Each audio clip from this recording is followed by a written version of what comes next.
এটা জীবনের শেষ রোজা মনে করতে হবে আপনাকে। সর্বপ্রথম আপনাকে মনে করতে হবে জীবনের শেষ রোজা, আর রোজা আমার সামনে আসতে নাও পারে। আপনার প্রস্তুতিটা হচ্ছে 10টা ভালো কাজ করার নিয়ত করেন, 10টা ভালো কাজ। সম্মানিত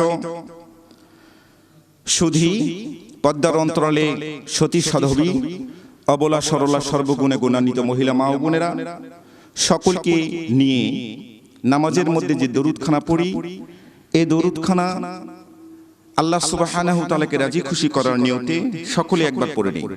আল্লাহুম্মা সাল্লি আলা মুহাম্মাদিন ওয়া আলা আলি মুহাম্মাদ কামা সাল্লাইতা আলা ইব্রাহিম ওয়া আলা আলি ইব্রাহিম ইন্নাকা হামিদুম মাজিদ। আল্লাহুম্মা বারিক আলা মুহাম্মাদিন ওয়া আলা আলি মুহাম্মাদ কামা বারাকতা আলা ইব্রাহিম ওয়া আলা আলি ইব্রাহিম ইন্নাকা হামিদুম মাজিদ। সম্মানিত হরিতুকিডাঙ্গা পশ্চিম পাড়া যুব সমাজের উদ্যোগে আজকের এই ঐতিহাসিক ইসালের সওয়াব ওয়াজ মাহফিল অর্থ এলাকার কবর জিয়ারত উপলক্ষে দোয়া মাহফিল, এই দোয়া মাহফিলে বসার সুযোগ তৌফিক দান করেছেন, এই জন্য কালিমাতু শুকুর আদায়ের দরকার। কথা বলেন ঠিক কিনা? তাহলে আসুন সকলে মিলে একটু জজবা ইশক মোহাব্বতের আমেজ লাগায়া আকাশ বাতাস মুখরিত করে নিজেকে উজাড় করে বিলীন করে সর্বোচ্চ শক্তি সামর্থ্য প্রয়োগ করে সকলে মিলে একটু জজবা ইশক এবং মোহাব্বতের আমেজ লাগায়া আল্লাহ সুবহানাহু ওয়া তাআলাকে রাজি খুশি করার নিয়তে কোরআনুল কারীমের শক্তিতে বলিয়ান হয়ে, আল্লাহ রাসূলের শক্তিতে বলিয়ান হয়ে সকলে একটু পড়ে নেই আলহামদুলিল্লাহ। দরুদ ও তাসলিম সেই মহান মানব যিনি হাশিমি বংশের কাঙ্ক্ষিত প্রদীপ শামসুল হিদায়া বদরুদ্দুজা জনাবে মুহাম্মদ রাসূল, সকলে একটু পড়ে নেই সাল্লাল্লাহু আলাইহি ওয়াসাল্লাম।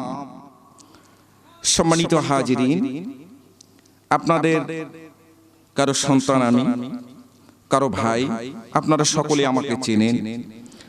আপনারা যে আমার জন্য দোয়া করেন, এই দোয়ার একটা বরকত, দোয়া যে দেখা যায়, দোয়ার যে ফজিলত, দোয়ার যে একটা তাজাল্লি, দোয়ার যে একটা রূপ মদত, এটা যে দেখা যায়, এটা আল্লাহ সুবহানাহু ওয়া তাআলা আমাকে দেখাইছেন। সুবহানাল্লাহ বলেন। আপনারা দোয়া করেছেন, এই দোয়াটা আমি স্বচক্ষে দেখেছি যে আপনারা দোয়া করছেন, দোয়াটা আসতেছে। দোয়ার যে একটা ফায়েজ এটা আমার ভিতরে ঢোকে। লা ইলাহা লা ইলাহা ইল্লাল্লাহ, লা ইলাহা লা ইলাহা ইল্লাল্লাহ, সুবহানাল্লাহ ওয়ালহামদুলিল্লাহ, লা ইলাহা। মায়েরা পর্দার অন্তরালে আপনারাও জিকির করবেন, তবে অনুচ্চ কণ্ঠে আস্তে আস্তে। আর আমার সামনে বসা আপনারা একটু উচ্চ আওয়াজ দিয়ে কলবের মধ্যে একটু ধাক্কা লাগান।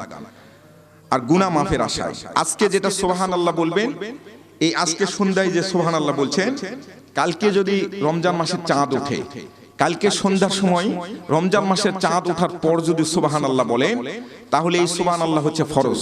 সুবহানাল্লাহ বলেন।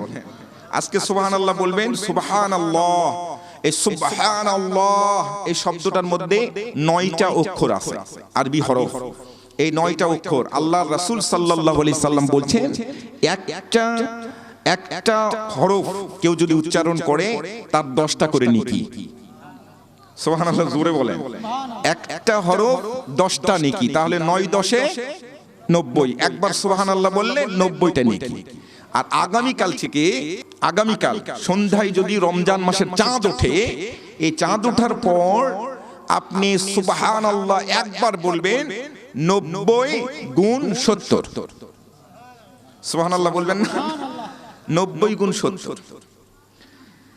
মুসলমান ভাইরা আমার, আল্লাহ রাব্বুল আলামিন আমাদের পৃথিবীর জমিনে পাঠাইছেন একটা মাত্র লক্ষ্য উদ্দেশ্য। আমি কোরআনুল কারীমের সূরা 2 নম্বর সূরা বাকারার 21 নম্বর আয়াতে কারিমা তেলাওয়াত করেছি। এই আয়াতে কারিমাকে সামনে রেখে right method of application according to Quran and Hadith, Quran এবং হাদিসের আলোকে আপনাদের খেদমতে অল্প সময় কথা বলার নিয়ত করেছি। আসুন সকলে মিলে একটু সেই মহামানব যিনি হাশিমি বংশের কাঙ্ক্ষিত প্রদীপ শামসুল হিদায়া জনাবে মুহাম্মদ রাসূল সকলে একটু পড়ে নেই সাল্লাল্লাহু আলাইহি ওয়াসাল্লাম। আমাদের সন্নিকটে একেবারে ঘরের দরজার সামনে দাঁড়ানো, ঘরের দরজার মধ্যে লক করছে পবিত্র রমজান মাস। সুবহানাল্লাহ বলেন। পবিত্র রমজান মাস, পবিত্র রমজান মাস এসেছে। আল্লাহ সুবহানাহু তাআলা কালামুল্লাহ শরীফের মধ্যে বলছেন ইয়া আইয়ুহান নাসু বুদু রাব্বাকুমুল্লাযী খলাকাকুম, আমি তোমাদেরকে সৃষ্টি করেছি আমার ইবাদত করার জন্য। রব বলছে আমি রব্বে কারীম তোমাদেরকে সৃষ্টি করেছি ইবাদত করার জন্য। তোমাদের পূর্ববর্তী যে মানুষগুলোকে আমি সৃষ্টি করেছিলাম তাদেরকেও আমি আমার গোলামি করার জন্যই সৃষ্টি করেছি। সুবহানাল্লাহ বলে, তাদেরকেও আমার গোলামি করার জন্যই সৃষ্টি করেছি। আল্লাহ সুবহানাহু ওয়া তাআলা গোলামি করার জন্য আমাদেরকে সৃষ্টি করেছেন।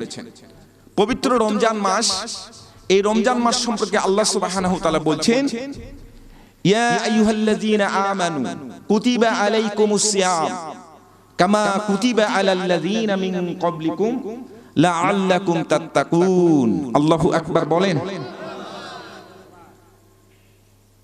আল্লাহ সুবহানাহু ওয়া তাআলা কুতিবা আলাইকুমুস সিয়াম কামা কুতিবা আলাল্লাযীনা মিন ক্বাবলিকুম লাআল্লাকুম তাত্তাকুন, তোমরা জানো পরেজগার মুত্তাকি হতে পারো, এই কারণে তোমাদেরকে আমি পবিত্র রমজান মাস দিয়েছি। তোমাদেরকে শুধু দিয়েছি তা নয়, এরকম রোজা আমি পূর্ববর্তী নবী রাসূল এবং মানুষদের উপর এরকম রোজা আমি ফরজ করেছিলাম।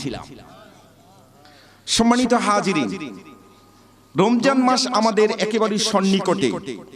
পবিত্র রমজান মাসের প্রত্যেকটা ইবাদতের একটা সিরিয়াল আছে। ইবাদতের কিন্তু সিরিয়াল আছে। প্রত্যেকটা ইবাদত, আপনি জোহরের নামাজ পড়ার জন্য মসজিদে চলে গেছেন, এখন নামাজের আগে পবিত্রতা অর্থাৎ ওযু করে মসজিদে ঢুকতে হবে, এটা হচ্ছে তরিকা, এটা সিরিয়াল। এখন আপনি দেখতেছেন যে মুয়াজ্জিন সাহেব একামত দিচ্ছে। এখন মুয়াজ্জিন সাহেব যদি একামত দেয়, আপনি হুজুরের মুখে শুনেছেন তাকবীরুল্লাহ ধরা অনেক সওয়াব, তাকবীরুল্লাহ ধরলে 70 থেকে 700 গুণ বৃদ্ধি নেকি পাওয়া যায়, ফরজ নামাজের গুণ বেড়ে যায়। তাহলে আমি তাকবীরুল্লাহ ধরার জন্য অন্তত ওযু পরে করব, নামাজ আগে পড়ি, তারপরে এসে ওযু করব। আপনার নামাজ হবে? এখানে সিরিয়াল হচ্ছে আপনার ওযু আগে, নামাজ পড়ে। ঠিক পক্ষান্তরে পবিত্র রমজান মাসের একটা সিরিয়াল আছে। রমজান মাস সামনে, রমজান মাসের আগে কি দিয়ে শুরু রমজান মাস, এটা আপনার জানার দরকার। পবিত্র রমজান মাসটা শুরুটা কি দিয়ে আপনার লক্ষ্য করে দেখবেন। আল্লাহ সুবহানাহু ওয়া তাআলা বলছেন জি ইয়া আইয়ুহার রাসূলু কুলু মিনাত তাইয়্যিবাতি ওয়া আমালু সালিহা, তোমরা ভালো কাজ করবে। হে পয়গম্বর আপনি জানায় দেন ইয়া আইয়ুহার রাসূলু কুলু মিনাত তাইয়্যিবা, তাইয়্যিবা, তাইয়্যিবা শব্দের অর্থ পবিত্র। পবিত্র আহার তোমরা সংগ্রহ করো। তারপরে আল্লাহ রাসূল আল্লাহ সুবহানাহু ওয়া তাআলা বলছেন ইয়া আইয়ুহার রাসূলু কুলু মিনাত তাইয়্যিবা ওয়া আমালু, আমালু শব্দের অর্থ সৎ কাজ। সৎ কাজ মানে ভালো কাজ, যেগুলো নামাজ, রোজা, হজ, যাকাত, দান, সদকা, মিথ্যা কথা না বলা, তাস না খেলা, এগুলো সব সৎ কাজ। সুবহানাল্লাহ বলবেন না? এখন আল্লাহ সুবহানাহু ওয়া তাআলা বলছেন সিরিয়াল হলো পবিত্র আহার খাও, আগে ভালো খাবার খাও, তারপরে সৎ কাজ করো। তাহলে সিরিয়াল হলো ভালো খাবার অর্থাৎ সুদ, ঘুষ, এখান থেকে মুক্ত থেকে আপনাকে পবিত্র আহার গ্রহণ করার পর মসজিদে যাওয়ার কথা বলছে। সুবহানাল্লাহ বলবেন না? এই জন্য খেয়াল করবেন, এই জন্য হুজুরেরা বলে, আপনারা লক্ষ্য করে দেখবেন যে হালাল হারাম আগে বেছে খাও। আমাদের এলাকার মধ্যে রোগ আছে। আমাদের এলাকার যেহেতু আমার বাড়ি এখানে, আমার এলাকার যেহেতু আমার কি কি রোগ এটা আমার জানা আছে, আপনাদেরকে বলি শোনেন। পবিত্র রমজান মাসের শুরুতে আমরা অনেক সময় এরকম কাজ করি, হুজুর বলে দিয়েছে ওই মসজিদে অনেকবার বলে দিয়েছে, পবিত্র রমজান মাসের আগে যে মাস, শাবান মাস, রজব মাস, এগুলো হচ্ছে পবিত্র রমজান মাসের প্রস্তুতির মাস। কথা বলেন ঠিক কিনা? রমজান মাসের প্রস্তুতির মাস। এই প্রস্তুতি আপনি কতটুকু নিয়েছেন, কি নিয়েছেন, কি প্রস্তুতি নিয়েছেন? ফ্রিজের মধ্যে মাছ গোস্ত ভর্তি করে রাখার কথা আল্লাহ রাসূল বলেছেন? জি না জনাব? প্রস্তুতির মাস হচ্ছে আপনাকে প্রস্তুতি নিতে হবে, আপনাকে নিয়ত করতে হবে যে পবিত্র রমজান মাস। আল্লাহ রাসূল সাল্লাল্লাহু আলাইহি সাল্লাম দোয়া করেছেন বারবার। আল্লাহ রাসূল সাল্লাল্লাহু আলাইহি সাল্লাম যখন রজব মাসের চাঁদ ওঠে তখন দোয়ায় বলেছে, আল্লাহুম্মা বারিক লানা ফি রজব ওয়া শাবান ওয়া বাল্লিগনা রমাদান। হে আল্লাহ, তুমি আমার হায়াতে তৈয়বা দান করো। আল্লাহ রাসূল বলছেন, তুমি আমার হায়াতে তৈয়বা দান করো। সামনে 59-60 দিন পর রোজা, এই পর্যন্ত আমাকে একটু পৌঁছায় দাও, আমাকে পৌঁছায় দাও, তুমি দয়া করে পৌঁছায় দাও। জীবনে বহু রোজা পেয়েছি, আমার উম্মতেরা বহু রোজা পেয়েছে, 25 বছর, 30 বছর, 40 বছর, কেউ কেউ 50টি রোজা পেয়েছে। তারা কামাই করতে পারে নাই, ভুল করেছে, অন্যায় করেছে। এই রোজাটা ওরা কামাই করবে। সুবহানাল্লাহ। এটা জীবনের শেষ রোজা মনে করতে হবে আপনাকে। সর্বপ্রথম আপনাকে মনে করতে হবে জীবনের শেষ রোজা, আর রোজা আমার সামনে আসতে নাও পারে। আপনার প্রস্তুতিটা হচ্ছে 10টা ভালো কাজ করার নিয়ত করেন। 10টা ভালো কাজ আপনার জীবনে। আপনাকে বলছি, আমি আমাকে বলছি, আমাদের দ্বারাই অন্যায়টা কি কি অন্যায় হয় সমাজের মধ্যে। চেয়ারম্যান সাহেবের দরবারে গেলে, চেয়ারম্যান সাহেব ইউনিয়ন পরিষদের মেম্বারের কাছে গেলে আমরা জানতে পারি, চেয়ারম্যান সাহেবের অফিসে বসলে দেখা যায় আপনার ভাই, নিজের ভাই, মায়ের গর্ভের ভাই, আপনার ভাইয়ের 2টা মেয়ে সন্তান, আপনার হয়তো 3টা ছেলে সন্তান। এই কারণে ছেলে সন্তানের অহংকারে আপনি এই অহংকারের কারণে বাড়ির শেষ সীমানায় একবারে সীমানা ঘিসে একটা এন্ট্রি করার গাছ লাগাই দিয়েছেন। আপনার ভাইয়ের ওই উঠানের মধ্যে যেন ছায়া পড়ে, ওখানে যেন কোনো ফলের গাছ না হয়। এই যে হিংসা। আপনার নিজের ভাই একসঙ্গে পুকুরে কতদিন গোসল করেছেন, ন্যাংটা অবস্থায় গোসল করেছেন এক সময়, কতদিন একসঙ্গে গোসল করেছেন। এই ভাইকে আপনি বলে দিচ্ছেন, আমার উঠানের উপর দিয়ে তোর উঠানের পানি আমার এই খলিয়ানের উপর দিয়ে যাবে না, পানি বন্ধ, বৃষ্টির পানি বন্ধ করে দিয়েছে। হাজার হাজার আছে এরকম, হাজার হাজার, বৃষ্টির পানি যেতে দিবে না। হিংসা। মৃত্যুর আগে বলে যাচ্ছে তার সন্তানকে, এই মৃত্যুর আগে বলে যাচ্ছে, তোর চাচার সঙ্গে জীবনে আমি আপোষ করি নাই, 5টা-6টা মামলা চলছে আমার, কিন্তু ওই যে পুকুরের সামনে দিয়ে, বাড়ির সামনে দিয়ে ছোট রাস্তাটা আছে, ওই রাস্তা দিয়ে আমি কিন্তু পানি যেতে দেই নাই তোর চাচাকে, জীবনে আমি আপোষ করি নাই, তোরাও আপোষ করবি না। নাউজুবিল্লাহ বলবেন না? ওনার বলা উচিত ছিল কি, ছেলেদেরকে ডাক দিয়ে বলা উচিত ছিল, এই ছেলেরা, এই কলিজার টুকরা সন্তানেরা, এই বৎস তোমরা শোনো, তোমার চাচার সঙ্গে আমি এই অন্যায়টা করেছি, জুলুম করেছি, অত্যাচার করেছি। তোমার চাচার 2টা মেয়ে, 3টা মেয়ে সন্তান, এই কারণে আমার সন্তানের অহংকার করেছি, গর্ব করেছি, আমার সন্তানের শক্তিতে বলিয়ান হয়ে আমি তোমার চাচার উপর অত্যাচার করেছি। আজ থেকে তুমি ওই জায়গাটা খুলে দাও, ওরা এই রাস্তা দিয়ে হাঁটাহাঁটি করুক, অনেক দূর দিয়ে তারা বাজারে যেতে হয়। এই কথাটা বলা উচিত ছিল। কথা বলেন ঠিক কিনা? এরকম যদি কোনো কারো অভ্যাস থেকে থাকে, কারো যদি সমস্যা থেকে থাকে, কারো প্রবলেম থাকে, পবিত্র রমজান মাস থেকে উদার হন। আল্লাহ রাসূল সাল্লাল্লাহু আলাইহি সাল্লামের অন্যতম একটা চরিত্র উদারতা। লাকাদ কানা লাকুম ফি রাসূলিল্লাহি উসওয়াতুন হাসানাহ। আল্লাহু আকবার বলবেন না? আল্লাহ রাসূলের অন্যতম একটা চরিত্র, এই চরিত্রটা আমরার মধ্যে ঢুকা। সন্তান নিয়ে অহংকার করা স্পষ্ট বক্তব্য। সন্তান নিয়ে অহংকার করা এটা হচ্ছে কুকুরের স্বভাব। কুকুরেরা সন্তান নিয়ে অহংকার করে। একটা কুকুরের দেখবেন 6টা-7টা সন্তান। এই কুকুর এই পাড়া থেকে ওই পাড়া যাচ্ছে, পিছনে 6-7টা সন্তান আছে, মাঝখানে রাস্তার মধ্যে আরেকটা কুকুরের সঙ্গে দেখা, বয়স্ক কুকুর। ওকে বলতেছে, সাইড দে, পিছনে দেখতে পাচ্ছিস না? ও একটু ভয় করবে, যেহেতু একটু নাদুস নুদুস দিয়ারা, ঠিক আছে, একটু ভয় করা তো স্বাভাবিক। হ্যাঁ আছে। ও যাচ্ছে সামনে, কিছু দূর পর বিকাল বেলা যখন ওই পাড়তে ঘুরতেছে, মন মরা, একটাও পিছনে নেই। 6টা ছিল, এই 6টার মধ্যে একটাও নেই। এই কুকুরের সঙ্গে রাস্তায় দেখা, উনি জিজ্ঞেস করতেছে, ভাই সাহেব, অথবা আপা কি খবর, আপনি যাওয়ার সময় আপনার পিছনে দেখলাম, এখন কি অবস্থা, এ মন খারাপ কেন? ওই কুকুর বলতেছে যে যাওয়ার সময় তো ভাই ঠিকই দেখছিলি, কিন্তু ওই যে হর্তিকনাগার মাঠে গিয়ে ওখানে ওই মাঠের ওই পার একটা মজলিস হচ্ছিল, ওই মজলিসে হাড়হাড্ডি খাইতে গিয়ে এলাকার ছেলে পেলে দুইটাকে ধরে এমন ধোলাই দিছে ওখানে মারা গেছে। অহংকার আছে। আর দুইটা পুকুরে পানি খাওয়ার জন্য নামছিল, পানি খাওয়ার জন্য নামছে, ছোট তো সাঁতার এখনো জানে না, পানি খাওয়ার জন্য নামছে, ওখানেই পা পিছলে পড়ে ওখানে ডুবে মারা গেছে। আর দুইটা পাশের বাড়িতে ঢুকছিল মার খাওয়ার জন্য, গরম মারের মধ্যে পড়ে ওই দুইটাও মারা গেছে। অহংকার আছে। অহংকার করবে, সন্তান নিয়ে অহংকার করবে, এটা কুকুরের স্বভাব, এটা কোনো মানুষের আশরাফুল মাখলুকাত মানুষের স্বভাব হতে পারে না।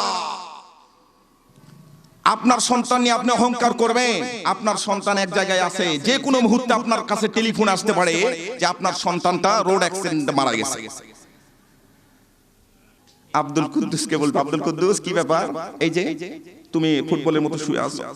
এ বলবে তখন কি জানেন, আল্লাহ যে শীত, 3 দিন ধরে সূর্য ওঠে নাই, কুয়াশা, এই 3 দিনই নামাজ পড়ি না।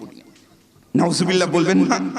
তারপরও মিথ্যা কথা বলবে, এই 3 দিনই নামাজ পড়ি নাই। আল্লাহ, মুসলমান ভাইরা রে আমার, কাল কিয়ামতের হাসরের ময়দানে যখন টিক চিহ্ন দেওয়া হবে, আপনি নামাজি ছিলেন, আপনার নামাজের 1 নাম্বার সাক্ষী আমি আপনাদেরকে বলে দেই, আপনার পক্ষে কে সাক্ষী দিবেন আমাদের পক্ষে?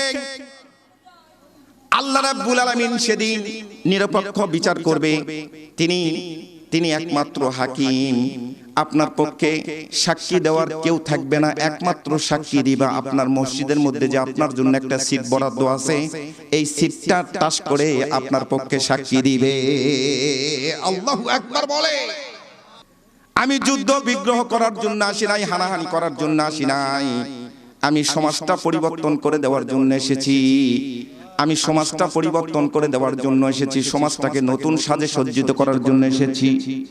আপনার এলাকার মসজিদ কত সুন্দর টাইলস করেছেন বন্ধুরা আমার, বাবাজিরা আমার, আব্বুরা আমার, মসজিদের মধ্যে এসি লাগাইছেন, কত সুন্দরভাবে তারাবির নামাজ পড়ার জন্য আপনারা এসি এয়ার কন্ডিশনের ব্যবস্থা করেছেন। কিন্তু বন্ধুরা আমার, বাবাজিরা আমার, মসজিদ টাইলস করেছেন ঠিক আছে, খুব ভালো কথা। আজকের পর থেকে এই পবিত্র রমজান মাসে আপনাকে ওয়াদা করতে হবে, আপনার সমাজটা, আপনার পরিবারটাকেও টাইলস করতে হবে, সুন্দরভাবে সাজে সজ্জিত করতে হবে। চিৎকার করে বলেন সুবহানাল্লাহ। আল্লাহ রাসূল মসজিদ টাইলস করার জন্য আসে না, সমাজটাকে টাইলস করতে হবে, ইউনিয়নকে টাইলস করতে হবে, এই থানাকে, এই উপজেলাকে, এই দেশকে টাইলস করতে হবে, সুন্দর ঝকঝক করতে হবে, কোরআনুল কারীমের টাইলস করতে হবে। চিৎকার করে বলেন আল্লাহু আকবার। মুসলমান ভাইরা রে আমার, মন মানসিকতা উদার করেন। আল্লাহ রাসূলের অন্যতম চরিত্র, লাকাদ কানা লাকুম ফি রাসূলিল্লাহি উসওয়াতুন হাসানাহ। সকাল 10টা 11টার সময় আল্লাহর পয়গম্বর আলাইহিস সালাতু ওয়াস সালাম সাহাবা আজমাইন রাদিয়াল্লাহু তাআলা আনহুদেরকে সঙ্গে নিয়ে দাওয়াতের কাজে বের হয়েছে। কিছু দূর যাওয়ার পর হর্তিকডাঙ্গা এই বড় মসজিদের পাশ দিয়ে যাচ্ছেন। যাওয়ার সময় লক্ষ্য করে দেখা গেল 10টা 11টার সময় হর্তিকডাঙ্গা মসজিদের দরজাটা অর্ধেক খোলা। আল্লাহ রাসূল সাল্লাল্লাহু আলাইহি সাল্লাম মসজিদে নববীর পাশ দিয়ে যাচ্ছেন, মসজিদে নববীর দরজাটা অর্ধেক খোলা। আচ্ছা, সকাল 10টা 11টার সময় যদি মসজিদের দরজা অর্ধেক খোলা থাকে, সন্দেহ হবে না কি ব্যাপার, দিনের বেলা এখনো জোহরের নামাজের ওয়াক্ত হয়নি, চোর টোর ঢুকলো নাকি, আর মুয়াজ্জিন সাহেব কি ভুলে চাবি না দিয়ে, তালা না দিয়ে চলে গেছে নাকি, এরকম একটা সন্দেহ হবে। তো আল্লাহ রাসূল সাল্লাল্লাহু আলাইহি সাল্লামের সঙ্গে আছে হযরত উমর ফারুক রাদিয়াল্লাহু তাআলা আনহু। উমর ফারুক নরম সাহাবী না গরম সাহাবী? আপনারা বলেন তো, উমর ফারুক নরম সাহাবী না গরম সাহাবী? গরম। আবু বকর সিদ্দিক রাদিয়াল্লাহু তাআলা আনহু উনি হচ্ছেন নরম। জরসহারা দম বাগো আত আল্লাহু না বাগু ইয়াত টুনা টুন টুন না টুটু লা ইলাহা লা ইলাহা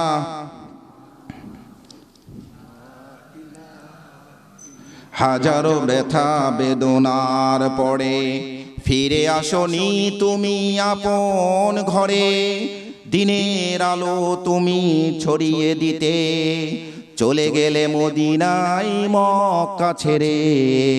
হে রাসূল তোমাকে ভুলি আমি কেমন করে, হে রাসূল তোমাকে ভুলি আমি কেমন করে।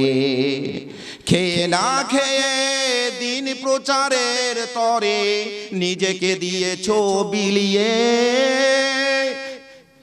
তোমাকে চিনল না তায়েফের কাফেরেরা, কাফেরেরা চিনল না তোমাকে কখনো। তাই তো দুষ্টু ছেলেদের তোমার পিছনে দিল লেলিয়ে। হে রাসূল তোমাকে ভুলি আমি কেমন করে। মারহাবা বলেন।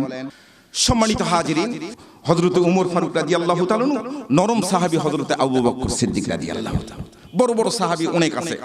হুযাইফা, আবি হুরাইরা, বড় বড় সাহাবীরা আছে। আল্লাহ রাসূল সাল্লাল্লাহু আলাইহি সাল্লাম একজনকে বললেন, এই সাহাবী তোমরা একটু দেখো তো মসজিদটা খোলা, মসজিদের ভিতরে কেউ ঢুকছে নাকি একটু দেখো তো। মসজিদের দিকে উকি মেরে দেখা যাচ্ছে এক ইহুদি। কি বললাম? এক ইহুদি। এক ইহুদির বাচ্চা লুঙ্গিটা উপরের দিকে ধরে তিনি মিম্বারের উপরে মেহরাবের ভিতরে তিনি প্রসাব করছেন। নাউজুবিল্লাহ বলবেন না, প্রসাব করছেন। এই দৃশ্যটা দরজাটা খোলার সঙ্গে সঙ্গে আল্লাহ রাসূল দূর থেকে 10 হাত 20 হাত দূর থেকে উমর ফারুক রাদিয়াল্লাহু তাআলা সহ আল্লাহ রাসূল দেখছেন। আল্লাহ রাসূল যখন এই দৃশ্যটা চোখের মধ্যে পড়ে গেছে, সঙ্গে কে আছে? উমর। উমর কিন্তু গরম। উমর বলতেছে, হুজুর এরকম। উমরের অবস্থা তো, হুজুর আপনি শুধু হুকুম দেন, ওর মাথাটা ওই মাথাটা ঘাট থেকে আলাদা হয়ে যাবে। আল্লাহ রাসূল বললেন, উমর জি হুজুর, চোখ নামাও, চোখ নামাও, ওকে ওর কাজটা সারতে দাও। সুবহানাল্লাহ বলবেন না? ওকে ওর কাজটা সারতে দাও। প্রসাব করতেছে খুব স্পিরিটে, খুব মানে আনন্দের সহিত। কেউ তো নাই এই সময়, তো মসজিদে কেউ আসবে না। ও আনন্দের সহিত আরামে প্রসাব করতেছে। উমর ফারুকের চোখ তো লাল টকটকে বর্ণে। ও বলতেছে, হুজুর এটা কি আপনি, মানে ওর আর রক্ত গরম হয়ে গেছে, ও ঠিক থাকতে পারতেছে না। এটা কি বলতেছেন আপনি? আপনি এটাকে আমাকে থামিয়ে দিলে আমি থামবো নাকি? এটা আপনি থামেন তো।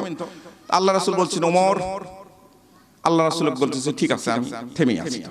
সুবহানাল্লাহ বলবেন না? এটা হচ্ছে উদারতা, এটা হচ্ছে উদারতা, এটার নাম হচ্ছে উদারতা। লাকাদ কানা লাকুম ফি রাসূলিল্লাহি উসওয়াতুন হাসানাহ। মুসলমান ভাইরা রে আমার, আল্লাহর পয়গম্বর আলাইহিস সালাতু ওয়াস সালাম লক্ষ্য করে দেখলেন, এই ইহুদির বাচ্চা প্রসাব যখন সমাপ্ত করলো, প্রসাব শেষ হয়ে গেল, জরুরত যখন শেষ হয়ে গেল, ইহুদির বাচ্চা প্রসাব শেষ করার পর লুঙ্গিটা আস্তে করে নেমে দিয়ে তিনি ঘুরছে। ঘোরার পর দেখে দরজাটা খোলা। হযরতে উমর ফারুক রাদিয়াল্লাহু তাআলার সঙ্গে দাঁড়ানো হযরতে মুহাম্মদ রাসূল সাল্লাল্লাহু আলাইহি সাল্লাম দাঁড়ানো। এই দৃশ্যটা উমর ফারুকের চোখের দিকে তাকায় যখন চোখের চোখ পড়ছে, তখন এই ইহুদির বাচ্চার আবার প্রসাব লাগছে। ওর চোখের মধ্যে যখন চোখ পড়ছে, ওর তো প্রসাব আবার আসার কথা। কথা বলেন ঠিক কি না? আল্লাহর পয়গম্বর ইশারা দিয়ে ডাক দিলেন, মৃদু কণ্ঠে ডাক দিলেন, এই যুবক আমার কাছে আসো, ভয়ের কোনো কারণ নাই। আমি মুহাম্মদ রাসূল সাল্লাল্লাহু আলাইহি সাল্লাম মানবতার নবী। আমি যুদ্ধ বিগ্রহ করার জন্য আসি নাই, হানাহানি করার জন্য আসি নাই। আমি সমাজটা পরিবর্তন করে দেওয়ার জন্য এসেছি। আমি সমাজটা পরিবর্তন করে দেওয়ার জন্য এসেছি। সমাজটাকে নতুন সাজে সজ্জিত করার জন্য এসেছি। আপনার এলাকার মসজিদ কত সুন্দর টাইস করেছেন বন্ধুরা আমার, বাবাজিরা আমার, আব্বুরা আমার। মসজিদের মধ্যে এসি লাগাইছেন, কত সুন্দরভাবে তারাবির নামাজ পড়ার জন্য আপনারা এসি এয়ার কন্ডিশনের ব্যবস্থা করেছেন। কিন্তু বন্ধুরা আমার, বাবাজিরা আমার, মসজিদ টাইস করেছেন ঠিক আছে, খুব ভালো কথা। আজকের পর থেকে এই পবিত্র রমজান মাসে আপনাকে ওয়াদা করতে হবে, আপনার সমাজটা, আপনার পরিবারটাকেও টাইস করতে হবে, সুন্দরভাবে সাজে সজ্জিত করতে হবে। চিৎকার করে বলেন সুবহানাল্লাহ। আল্লাহ রাসূল মসজিদ টাইস করার জন্য আসে না, সমাজটাকে টাইস করতে হবে, ইউনিয়নকে টাইস করতে হবে, এই থানাকে, এই উপজেলাকে, এই দেশকে টাইস করতে হবে, সুন্দর ঝকঝক করতে হবে, কোরআনুল কারীমের টাইস করতে হবে। চিৎকার করে বলেন আল্লাহু আকবার। মসজিদ টাইস করার জন্য আসে নাই, এই কথাটা বললাম মানে এই নয় যে মসজিদ টাইস করা যাবে না, এটা নয়। কিন্তু মসজিদ টাইস করেছেন, সৌন্দর্য মণ্ডিত করেছেন, সৌন্দর্য বর্ধিত করেছেন, আলহামদুলিল্লাহ সুম্মা আলহামদুলিল্লাহ, জায়েজ। আল্লাহর ঘরে টাকা পয়সা দিয়েছেন, টাইস করেছেন, এটার দান, এটার ফজিলত কাল কিয়ামতের হাসরের ময়দানে আপনি পাবেন। কিন্তু প্রথম টার্গেট হলো আপনার সমাজটাকে টাইস করতে হবে। সমাজটাকে টাইস করতে হবে। আমাদের সমাজের মধ্যে অনেক রোগ আছে, অনেক রোগ। কাল কিয়ামতের হাসরের ময়দানে এগুলো ঝকঝক তকতক আপনার সামনে উপস্থাপন করা হবে। আপনি আশ্চর্যান্বিত হয়ে যাবে, এটা কি কারবার, এটা কি কারবার, আমি কি এটা করেছি, এরকম মনে হবে। আল্লাহ সুবহানাহু ওয়া তাআলা কাল কিয়ামতের হাসরের ময়দানে যখন বিচার কার্যক্রম শুরু করে দিবে, ওয়াকুল্লুহুম আতিহি ইয়াউমাল কিয়ামাতি ফারদা, একে একে ডাকবে, একে একে উঠবে, একে একে আসবে। আমি কোরআনুল কারীমের আয়াত দিয়ে বলছি, কিন্তু কোনো জোরাতালি মার্কার কথা নয়। আল্লাহ সুবহানাহু ওয়া তাআলা ডাকবে হরতিকডাঙ্গা গ্রামের আব্দুল কুদ্দুস। আবার এখানে কেউ আব্দুল কুদ্দুস থাকলে দাঁড়ান না, আমি উদাহরণস্বরূপ বলছি। এরকম এক মাহফিলে বলতে গিয়ে আমি বিপদে পড়ছিলাম। আব্দুল কুদ্দুস এক মাহফিলে আমি বলছি যে দাড়ি রাখবেন, দাড়ির অনেক ফজিলত, দাড়ির উপর বয়ান করতেছি। এখন পাশে আমার বসা আছে সভাপতি, উনি শীতের সময় মাফলার দিয়ে এভাবে আছে, ওনার যে দাড়ি নাই এটা আমি জানি না। আমি কিছুক্ষণ পর ওনাকে বলতেছি, সভাপতি সাহেব আপনি, ওনাকে দেখে শ্রোতারা একটু হাসতেছে, আমি দাড়ির উপর ওয়াজ করতেছি, দাড়ির ফজিলত, এখন ওনাকে দেখে হাসতেছে, আমি এটা বুঝতে পারি না। কিছুক্ষণ পরে আমি বলতেছি আপনি মাফলারটা খোলেন তো, আপনি মাফলার দিয়ে এত শীত লাগতেছে নাকি, মাফলার খোলেন। উনি মাফলার খোলার পর দেখতেছি একবারে সফান। মনে হয়েছে যে এই মাত্র ক্লিন শেভ করে এসে বাড়িতে গিয়ে আবার সিরিজ কাগজ দিয়ে ঘুষে আসছে, এইরকম মনে হচ্ছে। সম্মানিত হাজিরি, আমি এইরকম আরেক মাহফিলে বলতেছি যে এখন বর্তমানে কিছু হাজী সাহেব আছে, হজ করে আসার পর ওনারা আলহাজ নামটা যদি না লেখা হয় তাহলে মনের মধ্যে কষ্ট পায়। এরকম আছে না? এরকম অনেক হাজী সাহেব আছে, অহংকার, একটু দেমাগ, যে আলহাজ আমাকে বলতেছে না, হাজী সাহেব বলতেছে না। এটা কিন্তু একটা রোগ, এটাও একটা রোগ। এক হাজী সাহেব 3 বার হজ করে আসছে। এখন 3 বার হজ করে আসতে, এখন ওনাকে মানুষ হাজী সাহেব বলে ডাকে, কিন্তু 3 বার হজ করে আসতে 3 বারের হাজী, এটা তো কেউ বলে না, এটা কেউ বলবে? এখন ওনার মধ্যে এটা একটা ক্ষোভ যে আরে আমি 3 বার হজ করে আসলাম, আমাকে মানুষ শুধু ডাকে হাজী সাহেব, আলহাজ, অমুক সলিমউদ্দিন এইভাবে ডাকে, কিন্তু 3 বার হজ করে আসছি, এটা মানুষকে বলবো কিভাবে? এখন থানার অফিসার ইনচার্জরা আসছে, ওনার উঠানের মধ্যে বসছে। এখন উঠানের মধ্যে ওনার খলিয়ানের মধ্যে ওই বসতে দিয়েছে, চেয়ার টেবিল নিয়ে থানার ইনচার্জ অফিসাররা আসছে। উনি বাড়ির ভিতরে এভাবে বলতেছে, ওনার বিবিকে বলতেছে এই শোনো তো, ওই যে অফিসাররা থানা থেকে আসছে, মেম্বার চেয়ারম্যানরা আসছে, 3য়বার যে হজ করে যে চায়ের কাপগুলা নিয়ে আসছিলাম না সৌদি থেকে, ওই চায়ের কাপে করে চা দাও। নাউজুবিল্লাহ বলবেন না?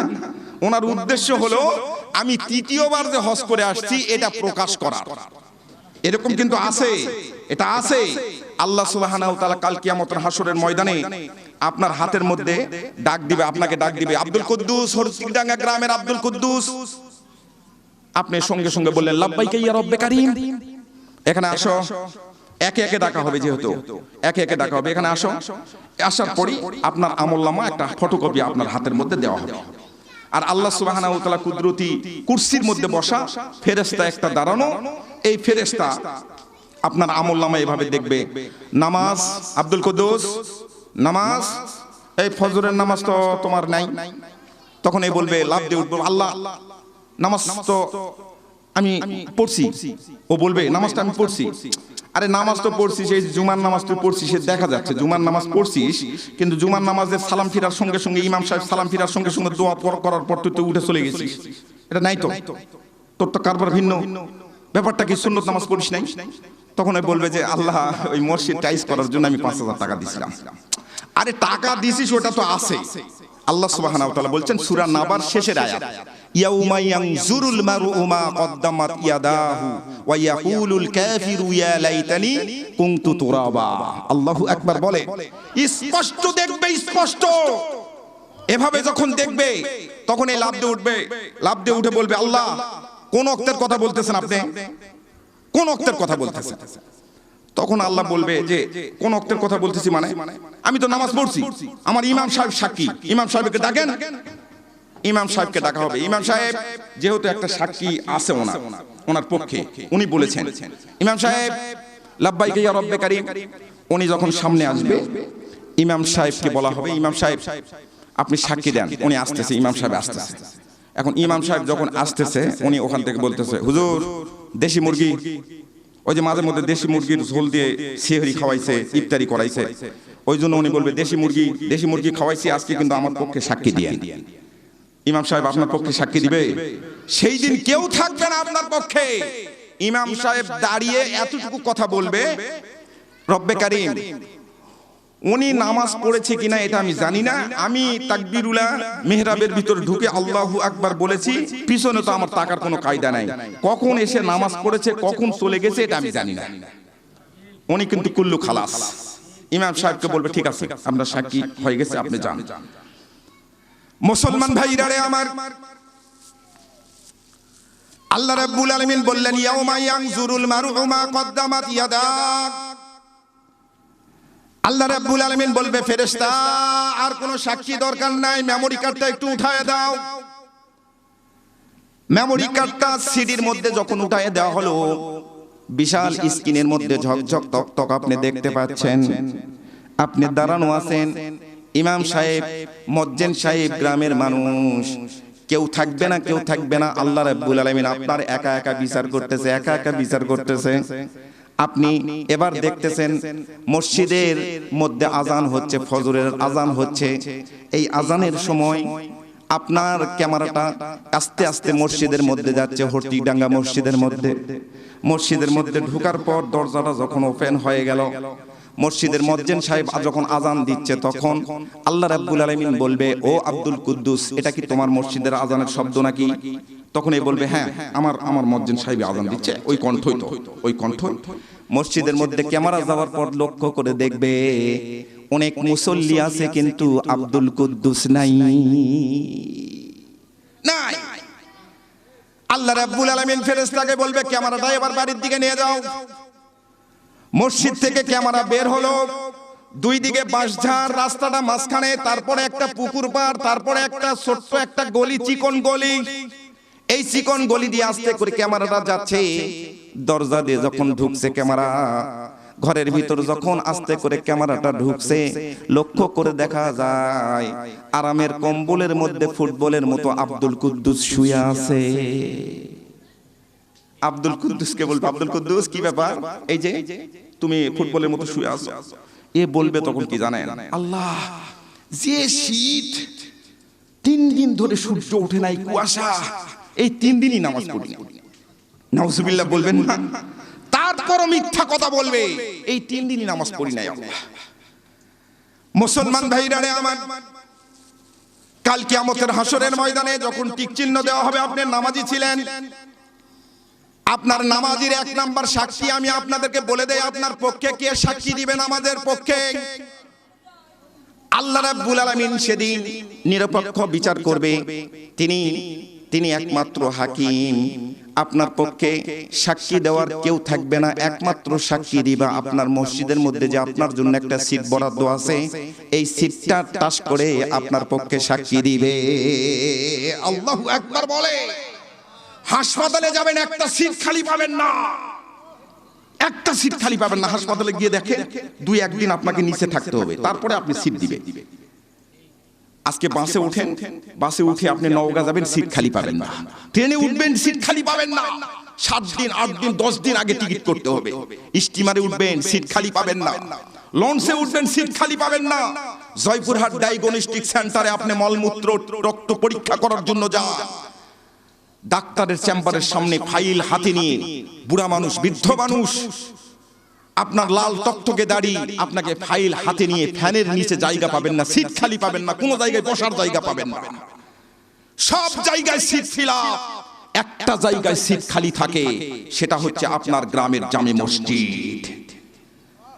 কোনো জায়গায় সিট খালি থাকে না। এখন ইবাদতটা কি জিনিস এটা সংক্ষিপ্তভাবে আপনাদেরকে সংজ্ঞাটা বলে দিই। ইবাদতটা কি? শুধু নামাজ রোজা ইবাদত নয়। আল্লাহ কোরআনুল কারীমের কোন জায়গায় বলে নাই তোমরা নামাজ পড়ো, নামাজ পড়া ইবাদত। হজ আমার ইবাদত, হজ করাই শুধু আমার ইবাদত, এটা বলেন নাই।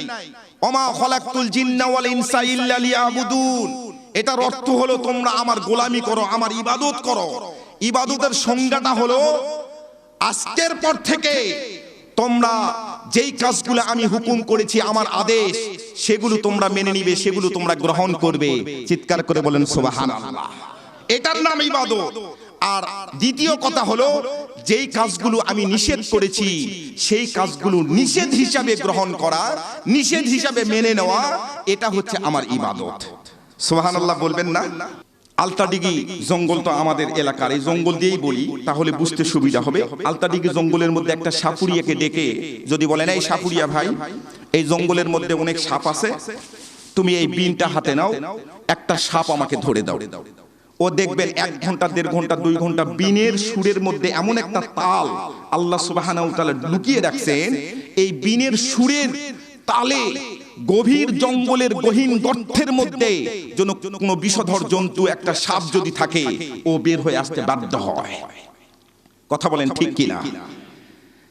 আল্লাহ রাব্বুল আলামিনের যখন বিন বাজা হয় মসজিদ থেকে, হাই আলাস সালাহ হাই আলাল ফালাহ, মুয়াজ্জিন সাহেব যখন বিন বাজায়, আশরাফুল মাখলুকাতের সার্টিফিকেট নিয়ে আমরা বসে আছি, আমরা দাবি করতেছি আমরা হচ্ছে আশরাফুল মাখলুকাত, আমরা মানুষ জাতি, কিন্তু আদল জাতি, আমরা পশুর চেয়ে নিকৃষ্টতম, জন্তু জানোয়ারের চেয়ে নিকৃষ্টতম। ওই জন্তু জানোয়ার বিনের সুরের তালে তালে যখন গভীর জঙ্গলের গভীর গর্ত থেকে বের হয়ে আসলো, আমরা আরামের কম্বলটাকে লাথি মেরে ফজরের সালাতের সময় মসজিদে যেতে পারি না। মোবাইল ফোন পকেটের মধ্যে, মোবাইল ফোনের মধ্যে 2 সেকেন্ডের যদি একটা রিংটোন ঢুকে যায়, মিস কল কেউ দেয় 2 সেকেন্ড, আপনি জানতে পারেন। মোবাইল ফোনটা বের করে আপনি দেখতেছেন, মিস কল ঢোকার সঙ্গে সঙ্গে আপনি জানতে পারেন। ধামুরহাট যাচ্ছেন মোটরসাইকেল নিয়ে, মোবাইল ফোনটা হঠাৎ করে বেজে উঠছে, ধামুরহাট ব্রিজে উঠতেছেন, ওই পার থেকে একটা বাস আসতেছে, এ পার থেকে একটা ভুটভুড়ি যাচ্ছে, আপনি চিন্তা করতেছেন মোবাইল ফোনটা খুব জরুরি, 30 সেকেন্ড রিংটোন থাকে, এর মধ্যে আপনাকে মোবাইল ফোনটা ধরতে হবে। খুব দ্রুত গিয়ে ব্রিজের মধ্যে দাঁড়িয়ে আপনি চট্টাস করে মোবাইল ফোনটা বের করে, আপনার মধ্যে একটা টেনশন ফিল, উত্তেজিত ভাব, মোবাইল ফোনটা কানের মধ্যে লাগিয়ে দিয়ে হ্যালো বলছেন। কথা বলেন ঠিক কিনা? আল্লাহ রাব্বুল আলামিনের রিংটোন যখন মুয়াজ্জিন সাহেব মসজিদ থেকে বাজায় আল্লাহু আকবার ধ্বনি দিয়ে, তখন কিন্তু আমাদের মধ্যে কারো মধ্যে উত্তেজিত ভাব আসে না। চার স্টলে চা খাচ্ছি, সন্ধ্যা পর্যন্ত চা খাচ্ছি, 27 কাপ চা। আজকে চা খাওয়া হয়েছে 27 কাপ।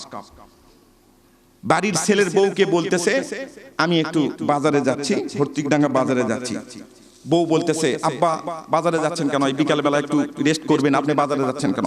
দেশের অবস্থা খারাপ, তুমি জানো না, একটু টেলিভিশনের মধ্যে খবর দেখবো। আসলে খবর দেখার জন্য যাচ্ছে না, উনি স্টার জলসার জি বাংলার যে সিরিয়াল কাজা, গতকাল দেখা হয়নি যে সিরিয়াল, ওই কাজা আদায় করার জন্য যাচ্ছে। কথা বলেন ঠিক কিনা? 4 স্টলে আসরের আজান হচ্ছে, 4 স্টলে বলতেছে এই তুই চাটা তৈরি কর, আমি মসজিদে যাচ্ছি আর আসতেছি। দোকানদার বলতেছে আচ্ছা নামাজে যাচ্ছেন, আপনি নামাজটা পড়ে আসেন। আরে আমি মসজিদে যাই কি বসে থাকবো নাকি? মসজিদে যাই, আমি নামাজ পড়বো আর আসবো, নামাজ পড়বো আর আসবো, তুই চা তাড়াতাড়ি চা তৈরি কর। মানে উত্তেজনা ভাব আপনার মধ্যে নামাজের জন্য নাই। আপনি মুমিন না মুশরিক, এটা পার্থক্য করার মাস হলো পবিত্র রমজান মাস। আপনি মুমিন না মুশরিক এটা আপনি টেস্ট করে দেখেন, আপনি টেস্ট করে দেখেন। যদি আজান শোনার পর আপনার মধ্যে উত্তেজিত ভাব আসে, মোবাইল ফোনের রিংটোন বাজলে যেরকম উত্তেজনা ভাব আসে, এখনই যদি আপনার মোবাইলের মধ্যে এই ইউনিয়ন পরিষদের চেয়ারম্যানের রিংটোন চলে আসে, কল চলে আসে, এমপি সাহেবের কল আসে, আপনি কিন্তু এই মাহফিল থেকে এখানে থাকতে পারবেন না। আপনি এখান থেকে উঠে মাইক যতদূর পর্যন্ত শোনা যাচ্ছে না ততদূর গিয়ে এমপি সাহেব যেহেতু ফোন করছে, আপনার মধ্যে একটা ব্যাপার আছে না, এমপি সাহেব এত রাত্রিতে হঠাৎ করে ফোন করলো অথবা চেয়ারম্যান সাহেব ফোন করলো, আপনি পাশে গিয়ে হ্যালো বলে সালাম দিয়ে আদবের সহিত কথা বলছেন। অথচ আল্লাহর রিংটোন বাজতেছে, 5 বার করে রিংটোন বাজতেছে। ঘড়ির মধ্যে দেখবেন আগেকার ঘড়ি ছিল, এখন তো ঘড়ি উঠে গেছে। আগেকার ঘড়িতে 2 বেলা অথবা 24 ঘন্টার মধ্যে 2 বার কি সুন্দর চাবি দেওয়ার একটা সিস্টেম ছিল, কথা বলেন ঠিক কিনা? এটা ঘড়ির ক্যাটালগ, যিনারা ইঞ্জিনিয়ার তিনারা বলে দিয়েছে এই ঘড়িতে 2 বার চাবি দিতে হবে।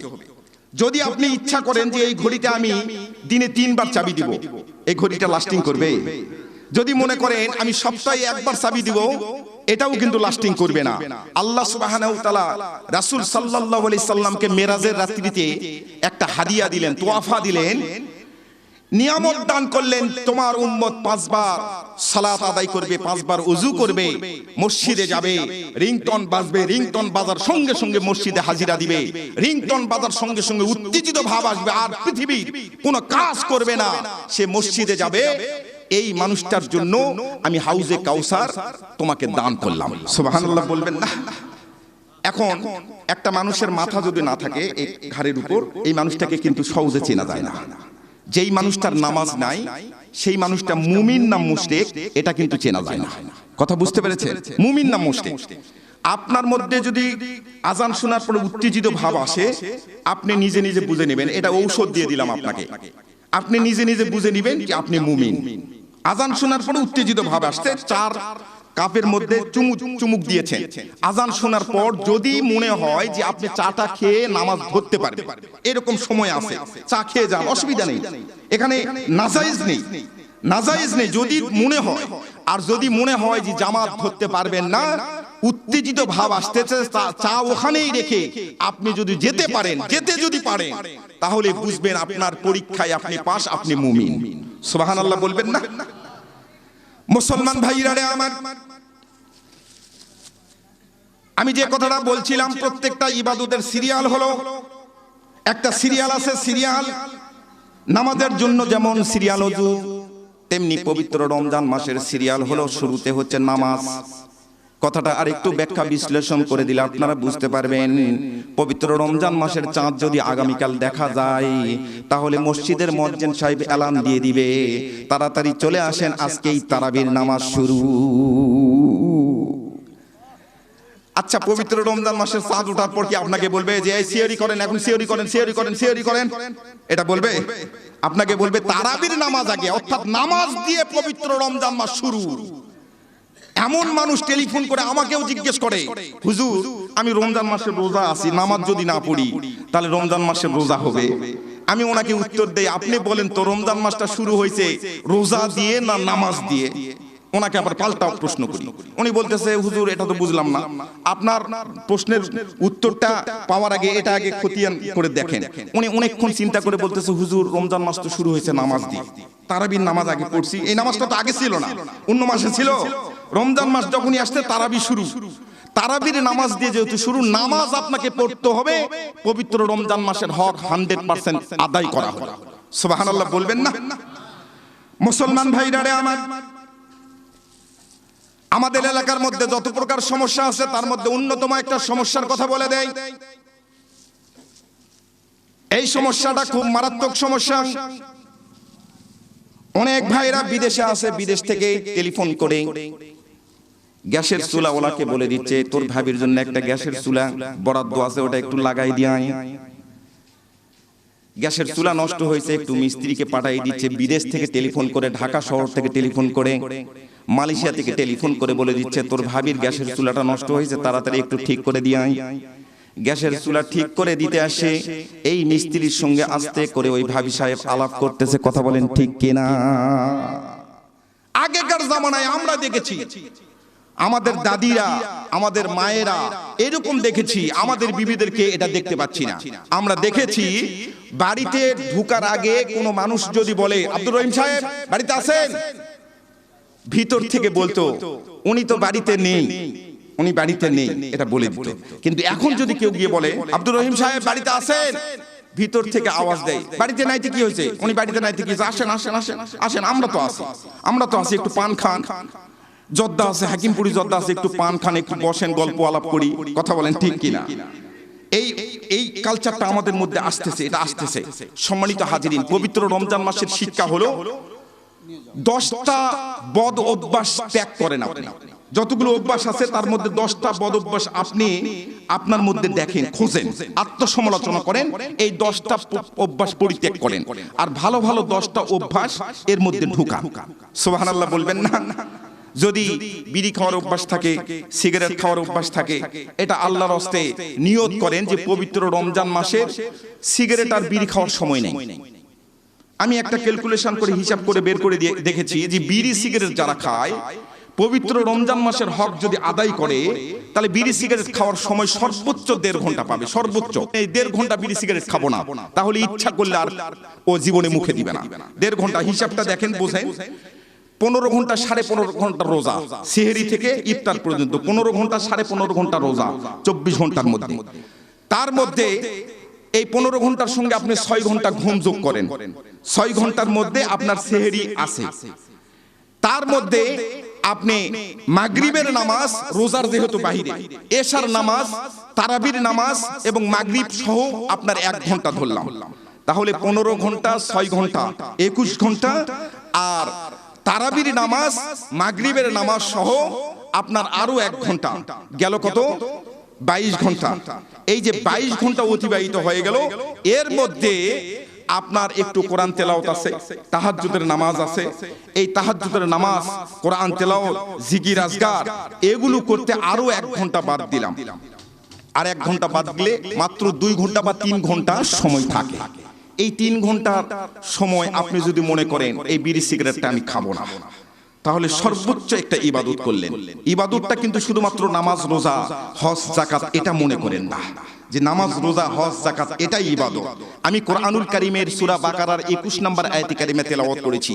এই আয়াতে কারিমার মধ্যে আল্লাহ সুবহানাহু ওয়া তাআলা বলছেন, ইয়া আইয়ুহান নাসু বুদু রাব্বাকুমুল্লাযী খলাকাকুম ওয়াল্লাযীনা মিন ক্বাবলিকুম লাআল্লাকুম তাত্তাকুন।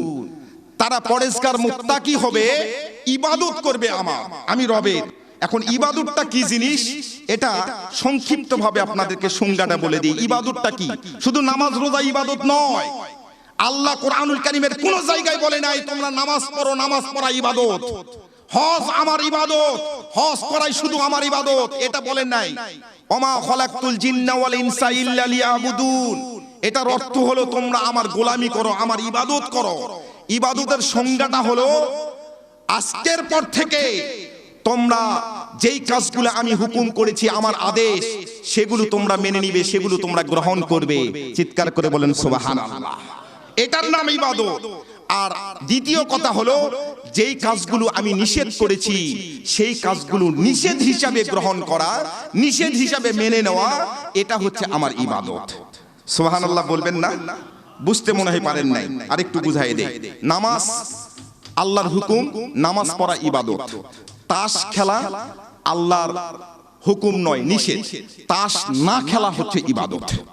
সুবহানাল্লাহ বলবেন না? পানি খাওয়া, চা খাবেন, চা খাওয়ার মধ্যে নাজায়েজ নেই। চা খাবেন আল্লাহর ইবাদত। আপনার কণ্ঠ ভালো করার জন্য, আপনার শরীর ভালো করার জন্য খাচ্ছেন, আঙ্গুর খাচ্ছেন, ফলমূল খাচ্ছেন, খাওয়া ইবাদত। বিড়ি সিগারেট আল্লাহ সুবহানাহু ওয়া তাআলা খাইতে নিষেধ করেছেন, এটা না খাওয়া ইবাদত। তাস খেলতে বসে একজন আরেকজনকে বলতেছে, আমাদের এলাকার মধ্যে আছে 16, আরেকজন বলতেছে 17, আরেকজন বলতেছে 80, আরেকজন বলতেছে 80। অক যদি বলেন যে নামাজে চল, কোথাও নামাজে নাই। সব জায়গায় আছে কিন্তু নামাজে নাই। মুসলমান ভাইরা আমার, তাহলে বোঝা গেল ইবাদতটা হলো আল্লাহ রাব্বুল আলামিন যেগুলো আদেশ করেছেন সেগুলো মেনে নেওয়া ইবাদত, যেগুলো নিষেধ করেছেন সেগুলো নিষেধ হিসেবে গ্রহণ করা ইবাদত। আজকের পর থেকে যদি আপনি নিয়ত করেন, আপনি লক্ষ্য করে দেখবেন, হরতিকডাঙ্গা বাজারে যাবেন, একটা মিষ্টি খাওয়ার পর, একটা সন্দেশ খাওয়ার পর সন্দেশের অর্ধেক ফেলে দিবেন। সন্দেশের অর্ধেক যখন ফেলে দিবেন, লক্ষ্য করে দেখবেন ওই সন্দেশটা একটা পিপিলিকা, কয়েকটা পিপিলিকা আস্তে করে টেনে নিয়ে যাচ্ছে। কথা বলেন ঠিক কিনা? তারপরে মিষ্টি খাওয়ার পর একটা অংশ ফেলে দিবেন, কিছুক্ষণ লক্ষ্য করে দেখবেন, কিছুক্ষণ পর ওই মিষ্টিটার অর্ধেক টুকরা কয়েকটা পিপিলিকা, কয়েকটা পোকামাকড় এসে ওই মিষ্টির টুকরাটা টেনে টেনে নিয়ে যাচ্ছে গর্তের দিকে। একটা পাউরুটি খাওয়ার পর পাউরুটিটা ফেলে দিবেন, টাস করে যদি পাশেই কুকুর থাকে ও টাস করে নিয়ে নেবেন।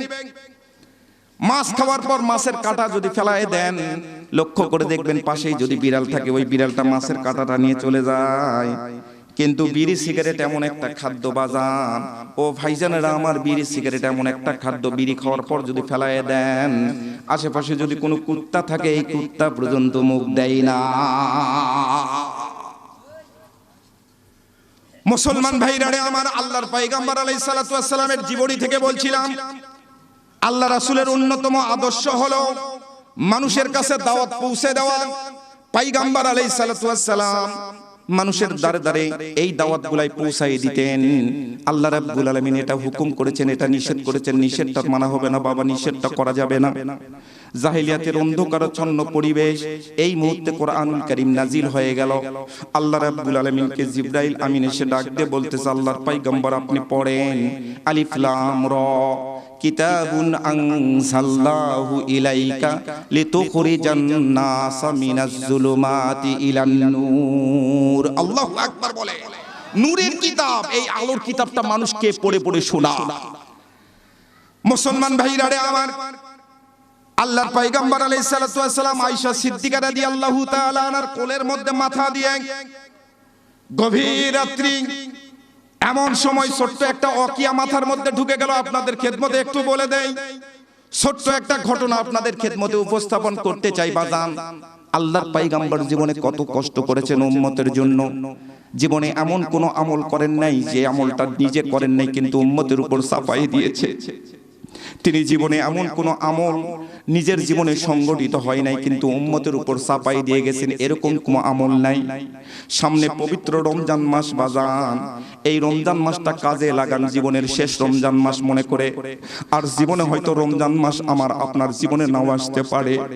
আল্লাহ রাসূল সাল্লাল্লাহু আলাইহি সাল্লাম বললেন, শাহরু আউয়ালুহু রহমা ওয়া আওসাতুহু মাগফিরা ওয়া আওসাতুহু মাগফিরা ইতকুম মিনান নার। আল্লাহু আকবার বলে, রমজান মাসকে তিন ভাগে ভাগ করা হয়েছে, অন্য কোন মাসকে তিন ভাগে ভাগ করা হয় না। এটার অনেক মারুফত আছে। এই রমজান মাসটাকে যে তিন ভাগে ভাগ করেছেন, আপনার ইমাম সাহেব কিন্তু এটার বয়ান সামনে শুক্রবার থেকে শুরু করে দিবে। কিন্তু তিন ভাগে ভাগ করা হলো, অন্য মাসকে হুজুর তিন ভাগে ভাগ করা হলো না। অথবা আপনি যদি প্রশ্ন করেন হুজুরকে, হুজুর তিন ভাগে কেন ভাগ করা হলো, চার ভাগে অথবা পাঁচ ভাগে কেন ভাগ করা হলো না, হুজুর যদি জেনে থাকে তাহলে আপনাকে বলবে, আর যদি জানা না থাকে আপনাকে হয়তো বলবে যে ঠিক আছে সময় দেন, আমি কিতাব দেখে এসে আপনাকে বলবো। হুজুর যে জানা না এমন কথা নয়। মুসলমান ভাইরা রে আমার, সময় থাকলে শেষে আপনাদেরকে বলে দিব, সংক্ষেপে বলে দিব। আমি যেই বিষয়টার মধ্যে হাত দিয়েছি সেই বিষয়টা একটু পরিষ্কার করে দেই। গভীর রাত্রি আল্লাহর পয়গম্বর তাহাজ্জুদ নামাজ পড়ে আল্লাহ রাব্বুল আলামিনের কুদরতি পায়ের উপর সিজদায় পড়ে গেছেন। হযরতে আয়েশা সিদ্দিকা রাদিয়াল্লাহু তাআলা আনহা ঘরের মধ্যে, ছোট মানুষ বিছানা থেকে উঠে এভাবে হাঁটাচ্ছেন, এভাবে হাঁটাচ্ছেন। আল্লাহর পয়গম্বর কোথায় গেল? আল্লাহর পয়গম্বর অন্ধকারাচ্ছন্ন পরিবেশের মধ্যে তার কুদরতি, তার মুবারকপূর্ণ কপালটা আল্লাহ রাব্বুল আলামিনের কুদরতি পায়ের উপর ঠেকিয়ে আল্লাহর পয়গম্বর কাঁদতেছেন, কাঁদতেছেন। কার সঙ্গে যেন বিড়বিড় করে কথা বলছে। আয়েশা সিদ্দিকা রাদিয়াল্লাহু তাআলা আনহা বর্ণনা করেন যে ফুলের খুশবুতে সারা জাহান মাতোয়ারা। ডক্টর হেমায়েতুদ্দিনের লেখা এমন একটা কিতাবের মধ্যে বর্ণনা আসছে, আয়েশা সিদ্দিকা রাদিয়াল্লাহু তাআলা আনহা ছোট মানুষ বিছানা থেকে উঠে আল্লাহর পয়গম্বরকে খুঁজে পাচ্ছে না। তিনি উঠে সোজা জান্নাতুল বাকি নামক একটা কবরস্থান আছে, এই কবরস্থানের মধ্যে প্রবেশ করেছে গভীর রাত্রিতে।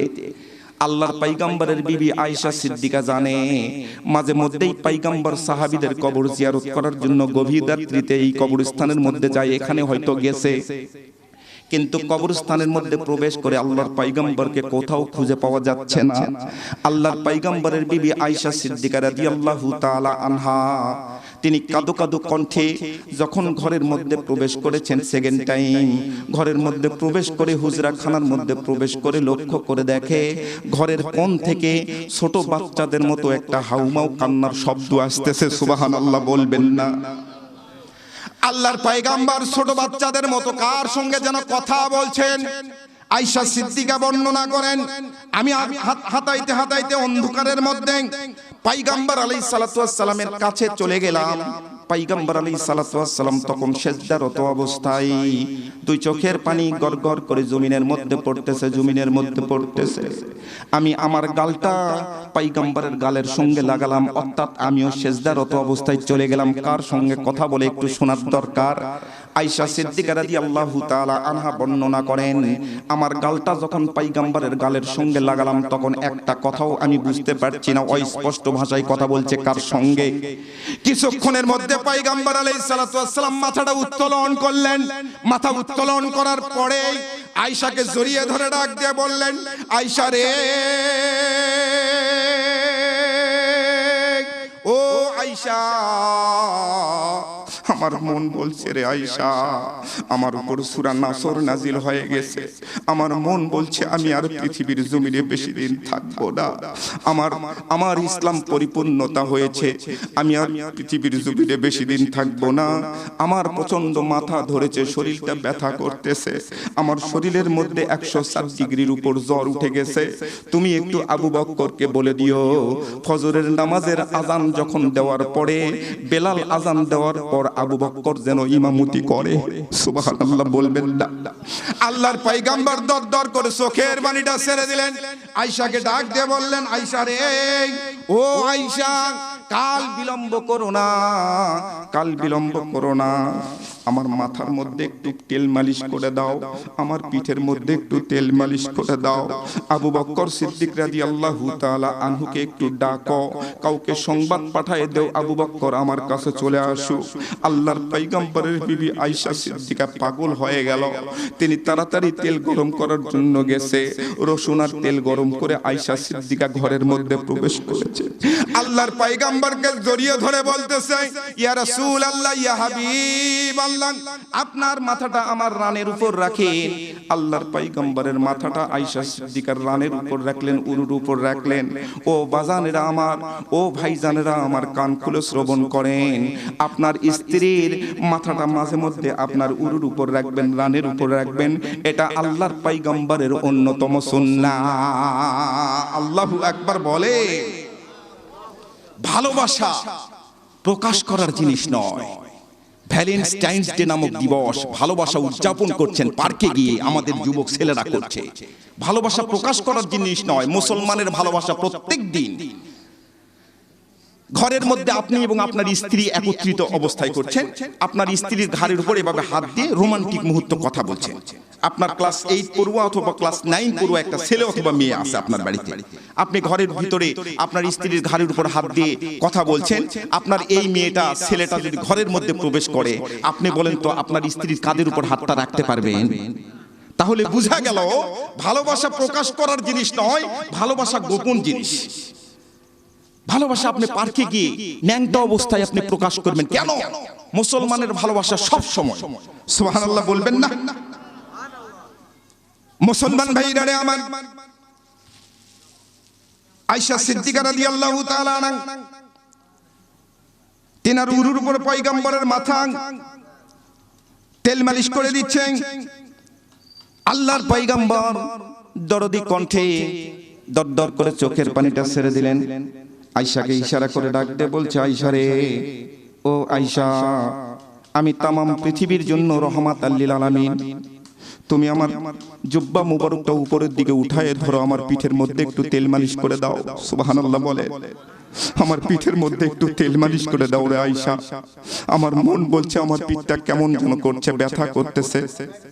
আয়েশা সিদ্দিকা রাদিয়াল্লাহু তাআলা আনহা এবার আস্তে করে জুব্বা মুবারকটা যখন উপরের দিকে উঠায়ে ধরলেন, জুব্বা মুবারক উপরের দিকে উঠায়ে ধরার সঙ্গে সঙ্গে আয়েশা সিদ্দিকা বর্ণনা করেন, আল্লাহর পয়গম্বরের চেহারার মধ্যে ক্ষত বিক্ষত দাগ দেখা যাচ্ছে, ক্ষত বিক্ষত দাগ। আয়েশা সিদ্দিকা রাদিয়াল্লাহু তাআলা আনহা বর্ণনা করেন, আল্লাহর পয়গম্বরকে জিজ্ঞেস করলাম, ইয়া রাসূলুল্লাহ, ইয়া হাবিবাল্লাহ, কূপের পাড়ে আপনি বসেছিলেন পিঁড়ির উপর, বহুদিন আপনার মাথার উপর পানি ঢেলেছি, বহুদিন আপনার মাথার উপর পানি ঢেলেছি, আপনার পিঠের মধ্যে সাবান দিয়ে ঘষে দিয়েছি, আপনাকে গোসল করে দিয়েছি, আপনার জান্নাতি চেহারা মোবারক আমি বহুদিন দেখেছি, কিন্তু আজকে আপনার চেহারার মধ্যে ক্ষত বিক্ষত দাগ যে দেখা যাচ্ছে, এই দাগগুলা তো তখন ছিল না। আজকে যে দাগগুলা এসেছে, এই দাগগুলা কোথায় থেকে আসলো গো পয়গম্বর? এই দাগগুলা তো তখন ছিল না, তখন আমি দেখি নাই। আল্লাহর পয়গম্বর, জলিলে কদর পয়গম্বর, আল্লাহর পয়গম্বর রহমাতাল লিল আলামিন, আকায়ে নামদার তাজদাই মদিনা, সোনার মদিনা, মুফাক্কিরে মদিনা, বুলবুলে মদিনা, সারওয়ারে কায়নাত, সাকলাইন মুজনাবিন, শাফিউল আম্বিয়া, জনাবে মুহাম্মদ রাসূল, সকলে পড়ে নেই সাল্লাল্লাহু আলাইহি সাল্লাম। আপনার নবী, আমার নবী, বিশ্ব নবী, তিনি আস্তে করে জানিয়ে দিলেন, আয়েশা রে, কিছুক্ষণ আগে তুমি যে দেখলে বিড়বিড় করে কার সঙ্গে যেন আমি কথা বললাম, এটা অন্য কেউ নয়, অন্য কেউ নয়, আমার রব্বে কারিমের সঙ্গে আমি কথা বলেছি।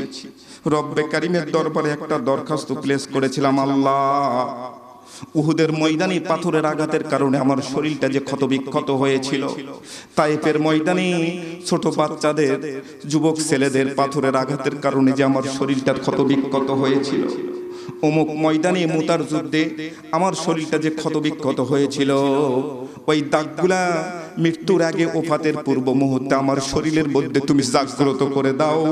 এই দাগ মাখা শরীর নিয়ে আমি কবরস্থ হতে চাই, কবরে যেতে চাই, রোজা পাকে ঘুমাইতে চাই, কাল কিয়ামতের হাসরের ময়দানে আমি দাগ মাখা শরীর নিয়ে দাঁড়াইতে চাই।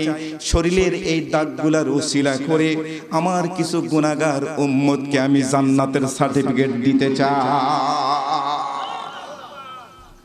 দরদি নবী, যেই নবীকে হাউজে কাউসার দান করা হয়েছে। সম্মানিত হাজিরিন, আল্লাহর পয়গম্বর শরীরে ক্ষত বিক্ষত দাগ নিয়ে সেদিন দাঁড়িয়ে যাবে, ক্ষত বিক্ষত দাগ নিয়ে যা দাঁড়িয়ে যাবে। আপনি আমি খানগা নিয়ে পড়ে আসি, যে যেখানে অবস্থান করছে আমি বিনয়ের সুরে বলতে চাই, বাংলাদেশে যারা চরমনাই করছে, চরমনাইকে ইনসাল্ট করার উদ্দেশ্য নয়, চরমনাইয়ের অনেক অবদান আছে। ওনাদের দরবারে গিয়ে অনেক যুবক ছেলে দাঁড়িয়ে রেখেছে, অনেক নামাজি হয়েছে।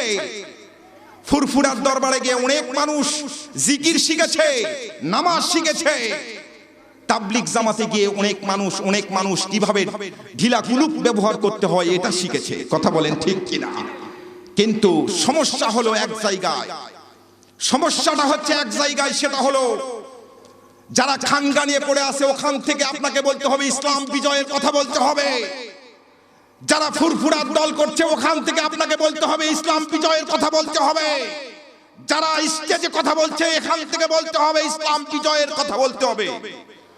যারা চরমনায়ের দল করছে ওখান থেকে বলতে হবে আপনাকে ইসলাম বিজয়ের কথা বলতে হবে। যদি ইসলাম বিজয়ের কথা আপনি না বলেন, আল্লাহ রাসূলের শরীর ক্ষত বিক্ষত কেন হলো, কি কারণে হলো, এটার জবাব আপনি আমার সামনে দেন। আল্লাহ রাসূলকে বলা হলো, আবু জেহেল, উতবা, সাইবা, ওয়ালিদ ইবনে মুগিরা, আবু সুফিয়ানের বাচ্চারা বলল, ও মুহাম্মদ, তোমাকে এই মক্কার সবচেয়ে সুন্দরী রমণী দেওয়া হচ্ছে, ধন সম্পদ দিবে, কত ধন সম্পদ চাও?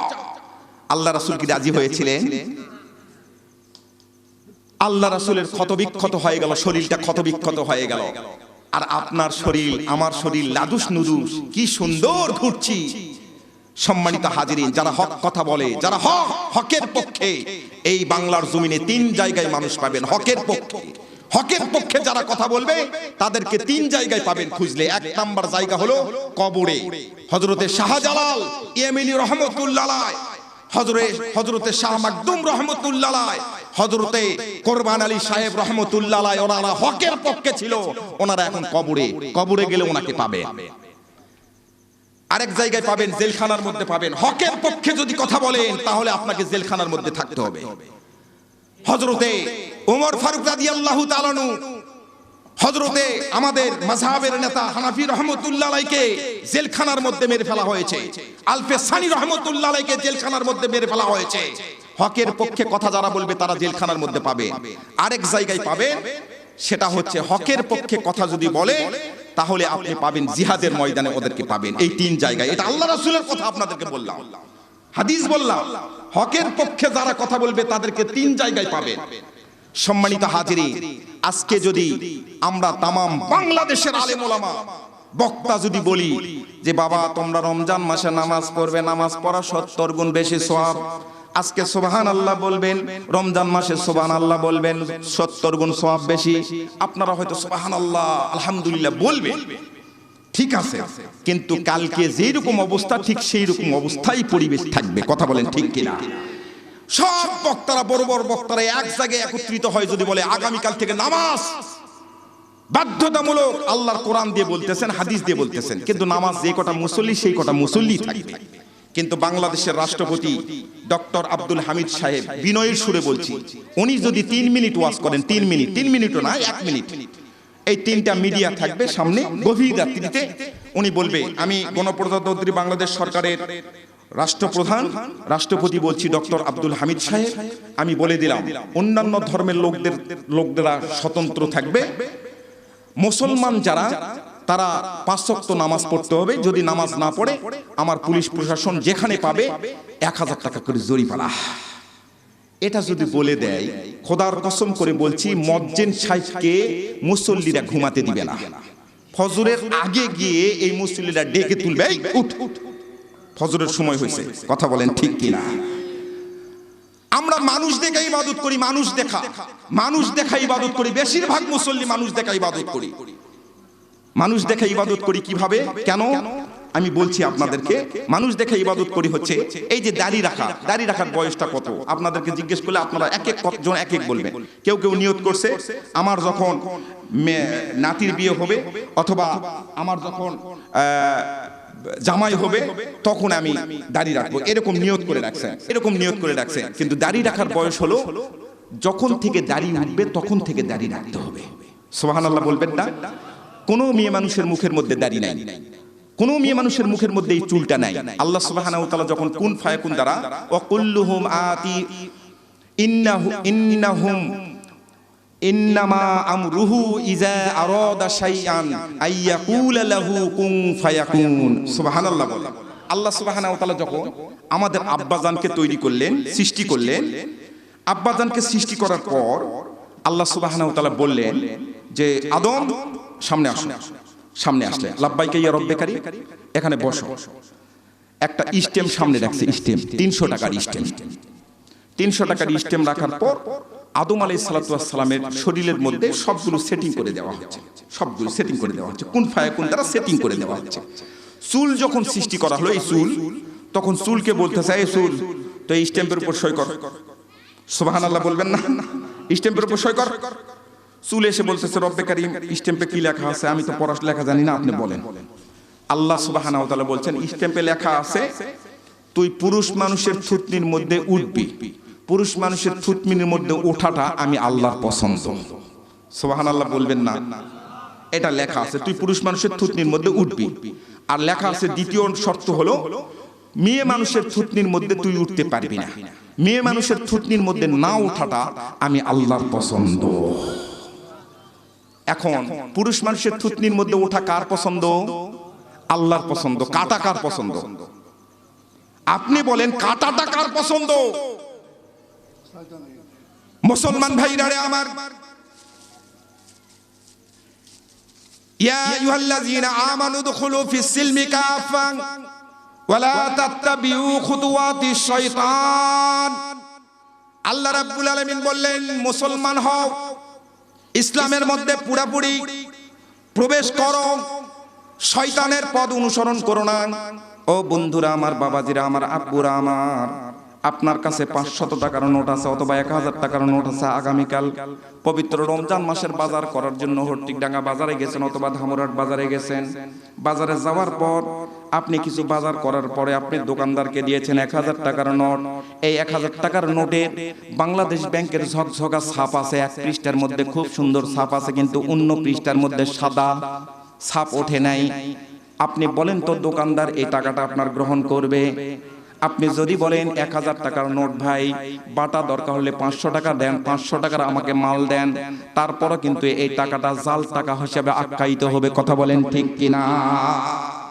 দোকানদারের সঙ্গে যদি বেশি ভেজাল করেন, কথা যদি বেশি বাড়াবাড়ি করেন, দোকানদার এক সময় পুলিশ নিয়ে আসতে বাধ্য হবে, পুলিশের হাতে উঠায় দিবে। জাল টাকা থাকার অপরাধে আপনার জেল জরিমানা হওয়ার সম্ভাবনা আছে। মুসলমান ভাইরা রে আমার, আমি যেই কথাটা আপনাদের খেদমতে বুঝাইতে চাই মাথার মধ্যে একটু ঢুকায় নেবেন।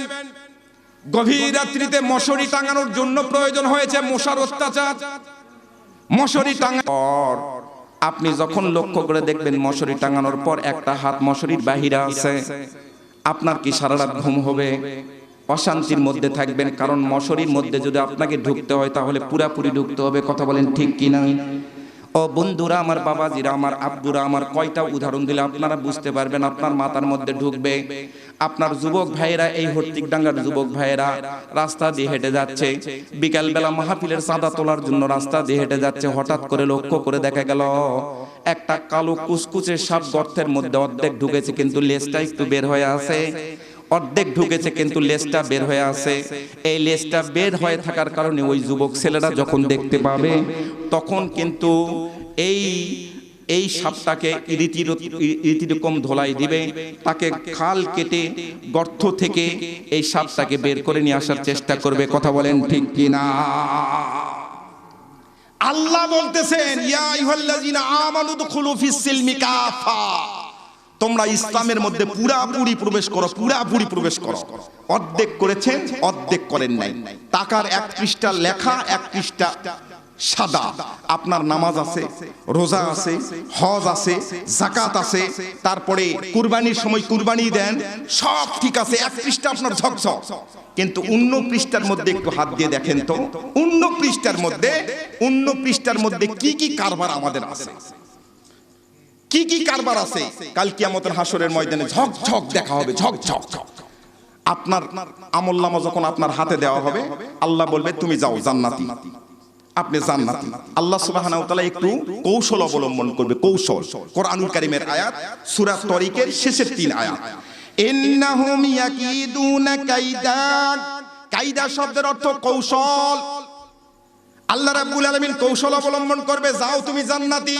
নামাজ ঠিক আছে, হজ ঠিক আছে, যাকাত ঠিক আছে, মাঝে মধ্যে দান সদকা করেছো, কুরবানি বড় গরু কুরবানি দিয়েছো, জান্নাতের দিকে এভাবে কলার নাড়াতে নাড়াতে আপনি যাবেন। হঠাৎ করে আপনার সামনে একজন দাঁড়িয়ে যাবে। এই মানুষটা দাঁড়িয়ে গিয়ে আপনাকে সালাম দিয়ে বলবে, আব্দুল কুদ্দুস ভাই, হর্তিকডাঙ্গার আব্দুল কুদ্দুস, আসসালামু আলাইকুম। আপনি পিছনে ঘুরে বলবেন, এই ডিস্টার্ব করিস না, তোকে আমি চিনতে পারলাম না। এই যে জান্নাতের সার্টিফিকেট নিয়ে আমি জান্নাতের দিকে যাচ্ছি। ও বন্ধুরা আমার, বাবাজিরা আমার, আব্বুরা আমার, এই লোকটা এবার ডাক দিয়ে বলবে, আমার সঙ্গে একটা পরামর্শ আছে, আমার সঙ্গে একটু আপোষ কর, তারপরে তুই জান্নাতের দিকে যাস। তোর সঙ্গে আবার কি আপোষ করবো রে? এবার এই লোকটা বলবে, 27 দিন 26 দিন 27 দিন প্রসাব করার চালাকি করে আমার লাল শাকের জমি থেকে কসমস করে লাল শাকগুলা তুলে তুলে বাড়িতে নিয়ে আসছিলি, ওই লাল শাকের হিসাবটা দিয়ে তারপরে তুই জান্নাতে যা। 5 টাকার লাল শাক প্রসাব করার চালাকি করে আরেকজনের জমির থেকে নিয়ে আসছেন, এটার হিসাব দিয়ে আপনাকে জান্নাতে যেতে হবে। এখন 20,000 নেকি আপনার বেশি হয়েছে, এই বলে আপনি জান্নাতে যাচ্ছেন। আপনাকে আটকাই দিয়েছে, আপনার সঙ্গে ঝগড়া হচ্ছে, ঝগড়া। এমন সময় রব্বে কারীম বলবে, এই কি খবর, তোমার তো জান্নাত ফয়সালা হয়েছে, তুমি আবার কি? এবার বলবে, আল্লাহ এই দেখেন তো, এই লোকটা আমাকে বাধা দিয়েছে। তখন উনি বলবে, ঠিক আছে কি খবর? আল্লাহ সুবহানাহু ওয়া তাআলা বিচার করবেন, বিচার করে বলবে, ঠিক আছে ওর সঙ্গে একটা তুই আপোষ কর, যেহেতু লাল শাক তুই তুলেই নিয়ে আসছিস, আর এখন তো টাকা পয়সা দিয়ে আপোষ হবে না, তুই কিছু দিয়ে আপোষ কর। এবার এই লোকটা বলবে, লাল শাকের দাম হচ্ছে 500 নেকি, 500 নেকি দিয়ে তারপরে তুই জান্নাতে যা। 500 নেকি দিতে হবে, কোনো উপায় নাই। ওই যে টাকার এক পৃষ্ঠা আপনার ঠিক আছে, কিন্তু 19 পৃষ্ঠা জাল। নামাজ আছে, হজ আছে, যাকাত আছে, রোজা আছে, সব ঠিক আছে, কিন্তু এই দিকে আপনি খেয়াল করেন নাই যে আপনি কার কি অন্যায় করছেন। আপনার বাড়ির ওলতি দিয়ে, আপনার বাড়ির সামনে দিয়ে একজনের পানি যাবে, এই পানিটাতে আপনি বাধা দেন কেন? কি কারণে বাধা দেন? আপনার কবরে যখন পানি ঢুকবে, এই পানি কে কেটে দিবে? আপনার কে কেটে দিবে? এটা কি খেয়াল করছেন আপনি? মুসলমান ভাইরা আমার, 500 নেকি দেওয়া হবে। 500 নেকি দেওয়ার পরে এই মানুষটা সামনের দিকে যাবে। কিছু দূর যাওয়ার পর আরেকজন লোক এসে হাজির, আব্দুল কুদ্দুস, আসসালামু আলাইকুম, আমার সঙ্গে একটু দহরম মরম করতে হবে, তারপরে সামনের দিকে যাবি। এ বলবে, কি দহরম মরম, তোর সঙ্গে আবার কি? এ বলবে, গভীর রাত্রিতে ওই যে মাহফিল হয়েছিল 1 তারিখে মাহফিল হয়েছিল, ওই মাহফিলের রাত্রিতে মাহফিল করার পর হর্তিকডাঙ্গা বাজারে আমার দোকানটা ছিল, দোকান আমার খোলা ছিল রাত 1টা পর্যন্ত।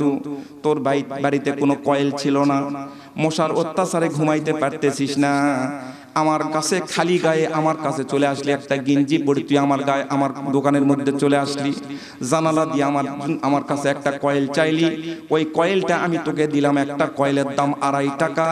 2.5 বছর তোর পিছনে পিছনে ঘুরেছি, তুই টাকাটা দেশ নাই। 2.5 টাকার কয়েল 2.5 বছর ধরে ঘুরাচ্ছে। হালখাতার চিঠি দিয়েছে, 300-400 টাকা বাকি, হালখাতার চিঠি দিয়েছে, হালখাতার দিন উনি বাড়ি থাকে না। সারাদিন মাইক বাজতেছে ওনার দোকানে, সারাদিন মাইক বাজতেছে। সন্ধ্যার সময় উনি কোথায় থেকে এসে ওই ব্রিজের কোনায় বসে মোবাইল ফোন এভাবে চালাচ্ছে, মোবাইল ফোন। এখন দোকানদার এসে সালাম দিয়ে আদবের সহিত বলতেছে, ভাই আমার তো আজকে হালখাতার চিঠি দেওয়া ছিল আপনাকে, আপনার তো মনে হয় মনে নাই। ও টাস করে উঠে বলতেছে, তুই তো তোর হালখাতা নিয়ে ব্যস্ত আছিস, তুই কি জানিস আমার বিয়ানের অসুখ, আমার বিয়ান যায় আসে, আমার বিয়ানের বাড়ি গিয়েছিলাম। ওর বিয়ানের কথা বলতেছে, উনি হালখাতার টাকা দিতে নারাজ। উনি এবার আদবের সহিত আরেকটু বলছে যে, ভাই 2 বছর থেকে আপনাকে চিঠিটা দিচ্ছি, আপনাকে হালখাতার সময় আমি পাই না, আপনি একটু আমাকে সকালবেলা টাকাটা দিলে ভালো হতো। উনি এবার রাগান্বিত হয়েছে, গরম, সন্তানের বড়াই দেখায়। এবার সন্তানের বড়াই, তুই কি মনে করছিস রে, যেখানে সেখানে তুই টাকা চাবি? মানে টাকা চাওয়ার একটা হিসাব নিকাশ আছে, তুই জানিস রে আমরা 5 ভাই, তুই জানিস আমরা 5 ভাই। তোকে একজন বলতে চাই, তোরা 5 ভাই নয় তো, তোরা তো 4 ভাই, 5 ভাই বলতেছিস কেন? তোর আব্বা সহ 5 ভাই, আব্বা সহ 5 ভাই, মানে ওর গরমে এলাকায় থাকা যায় না। প্রয়োজন হলে একটুতেই এরকম বলে, বেশি কথা বলবি না, থানা কিন্তু উঠাই নিয়ে আসবো। থানা মনে হয় ওর বাপ দাদার, কথা বলেন ঠিক কিনা? এগুলো কাল কিয়ামতের হাসরের ময়দানে আপনি আটকে যাবেন। এবার 500 টাকা 500 নিকি দিয়ে এই 2.5 টাকার কয়েলের জন্য 500 নিকি আপনার থেকে নিল। নেওয়ার পরে সামনে যাবে, কিছু দূর যাওয়ার পর লোকাল গাড়ির কন্ট্রাক্টর আপনার সামনে দাঁড়ানো। হর্তিকডাঙ্গা বাজারে উঠেছেন, ফতেপুর যায় নামছেন, 5 টাকা ভাড়া। এই 5 টাকা ভাড়া আপনি দেন, আপনি না দিয়েই নেমে চলে গেছেন। 5 টাকার জন্য কাল কিয়ামতের হাসরের ময়দানে আপনি আটকে যাবেন। কে কিয়াম করলো না, কে বসে থাকে কিয়াম করলো, কে দাঁড়িয়ে থাকে কিয়াম করলো, এই ওয়াজ দরকার না, এগুলো দরকার, এগুলো দরকার। এগুলো আমাদেরকে পরিবর্তন করতে হবে, আমাদের সমাজকে টাইস করতে হবে, সমাজকে টাইস করতে হবে। মসজিদ 1 তলা হয়েছে, 2 তলা টাইস হবে। মসজিদ টাইস হয়েছে, মসজিদের মুসল্লি টাইস করতে হবে। মসজিদের জন্য এতদিন থেকে আমরা টাকা চেয়েছি, আসেন আমার দিনদার ভাইয়েরা, মসজিদের জন্য, মসজিদের টাইসের জন্য 100 টাকা, 200 টাকা, 500 টাকা দান করবেন। এখন আমাদেরকে বলার দরকার, সকালবেলা উঠে মাইকিং করতে হবে, আসেন আমার মুসল্লি ভাইয়েরা, মসজিদে আসেন, 5 ওয়াক্ত নামাজ পড়েন। মসজিদের জন্য মুসল্লি ডাকতে হবে। কথা বুঝে আসছে আপনাদের? মুসলমান ভাইরা আমার খুব গভীর খেয়াল করে শুনবেন। আল্লাহ রাসূল সাল্লাল্লাহু আলাইহি সাল্লাম জীবনী থেকে বলতেছিলাম, আপনাদের মনে আছে? আল্লাহ রাসূল সাল্লাল্লাহু আলাইহি সাল্লামের জীবনী থেকে বলছিলাম, এর ফাঁকে কয়েকটা হক কথা আপনাদেরকে বলে দিলাম, যে রোগগুলো আমাদের মধ্যে আছে। আল্লাহ রাসূল সাল্লাল্লাহু আলাইহি সাল্লাম আয়েশা সিদ্দিকার রানের উপর মাথাটা দিয়ে, আমার সময় কিন্তু বেশি নেই, এই 10:30 পর্যন্ত সময়, 10:30টার মধ্যে আমার এই কথাগুলো শেষ করার চেষ্টা করব। আল্লাহ সুবহানাহু ওয়া তাআলা যেন কবুল করে, বলেন আমিন। একটু জোরে বলেন বাবা আমিন। আল্লাহ রাসূল সাল্লাল্লাহু আলাইহি সাল্লামের রানের উপর আয়েশা সিদ্দিকার মাথা। আল্লাহ সুবহানাহু ওয়া তাআলার রাসূল সাল্লাল্লাহু আলাইহি সাল্লাম বলছেন, আয়েশা তুমি আমার পিঠের মধ্যে তেল মালিশ করে দাও। সুবহানাল্লাহ বলেন। খুব গভীর মনোযোগ, একটা ইম্পর্টেন্ট সাবজেক্টের মধ্যে প্রবেশ করলাম। এই কথাটা বলে আমি মানে শেষের দিকে চলে যাব। আল্লাহ রাসূল সাল্লাল্লাহু আলাইহি সাল্লাম জুব্বা মোবারক উপরের দিকে উঠায় ধরেছেন। ওনার শরীরের মধ্যে, জান্নাতি শরীরের মধ্যে 2 ধরনের দাগ দেখা যাচ্ছে। একটা হচ্ছে সাদা সাদা দাগ, আর একটা কালো কালো দাগ। আল্লাহ রাসূলকে আয়েশা জিজ্ঞেস করছেন, ইয়া রাসূলুল্লাহ, আপনার শরীর তো আমি অনেকবার দেখেছি, কূপের পাড়ে আমি পানি ঢেলেছি মাথার, আপনার তো শরীরের মধ্যে এরকম দাগ ছিল না, তে এই দুই ধরনের দাগ, কালো কালো দাগ, সাদা সাদা দাগ, এই দাগগুলা কোথায় থেকে আসলো? আল্লাহ রাসূল সাল্লাল্লাহু আলাইহি ওয়াসাল্লাম বলছেন, কাদো কাদো কণ্ঠে চোখ দিয়ে দর দর করে পানি পড়ছে।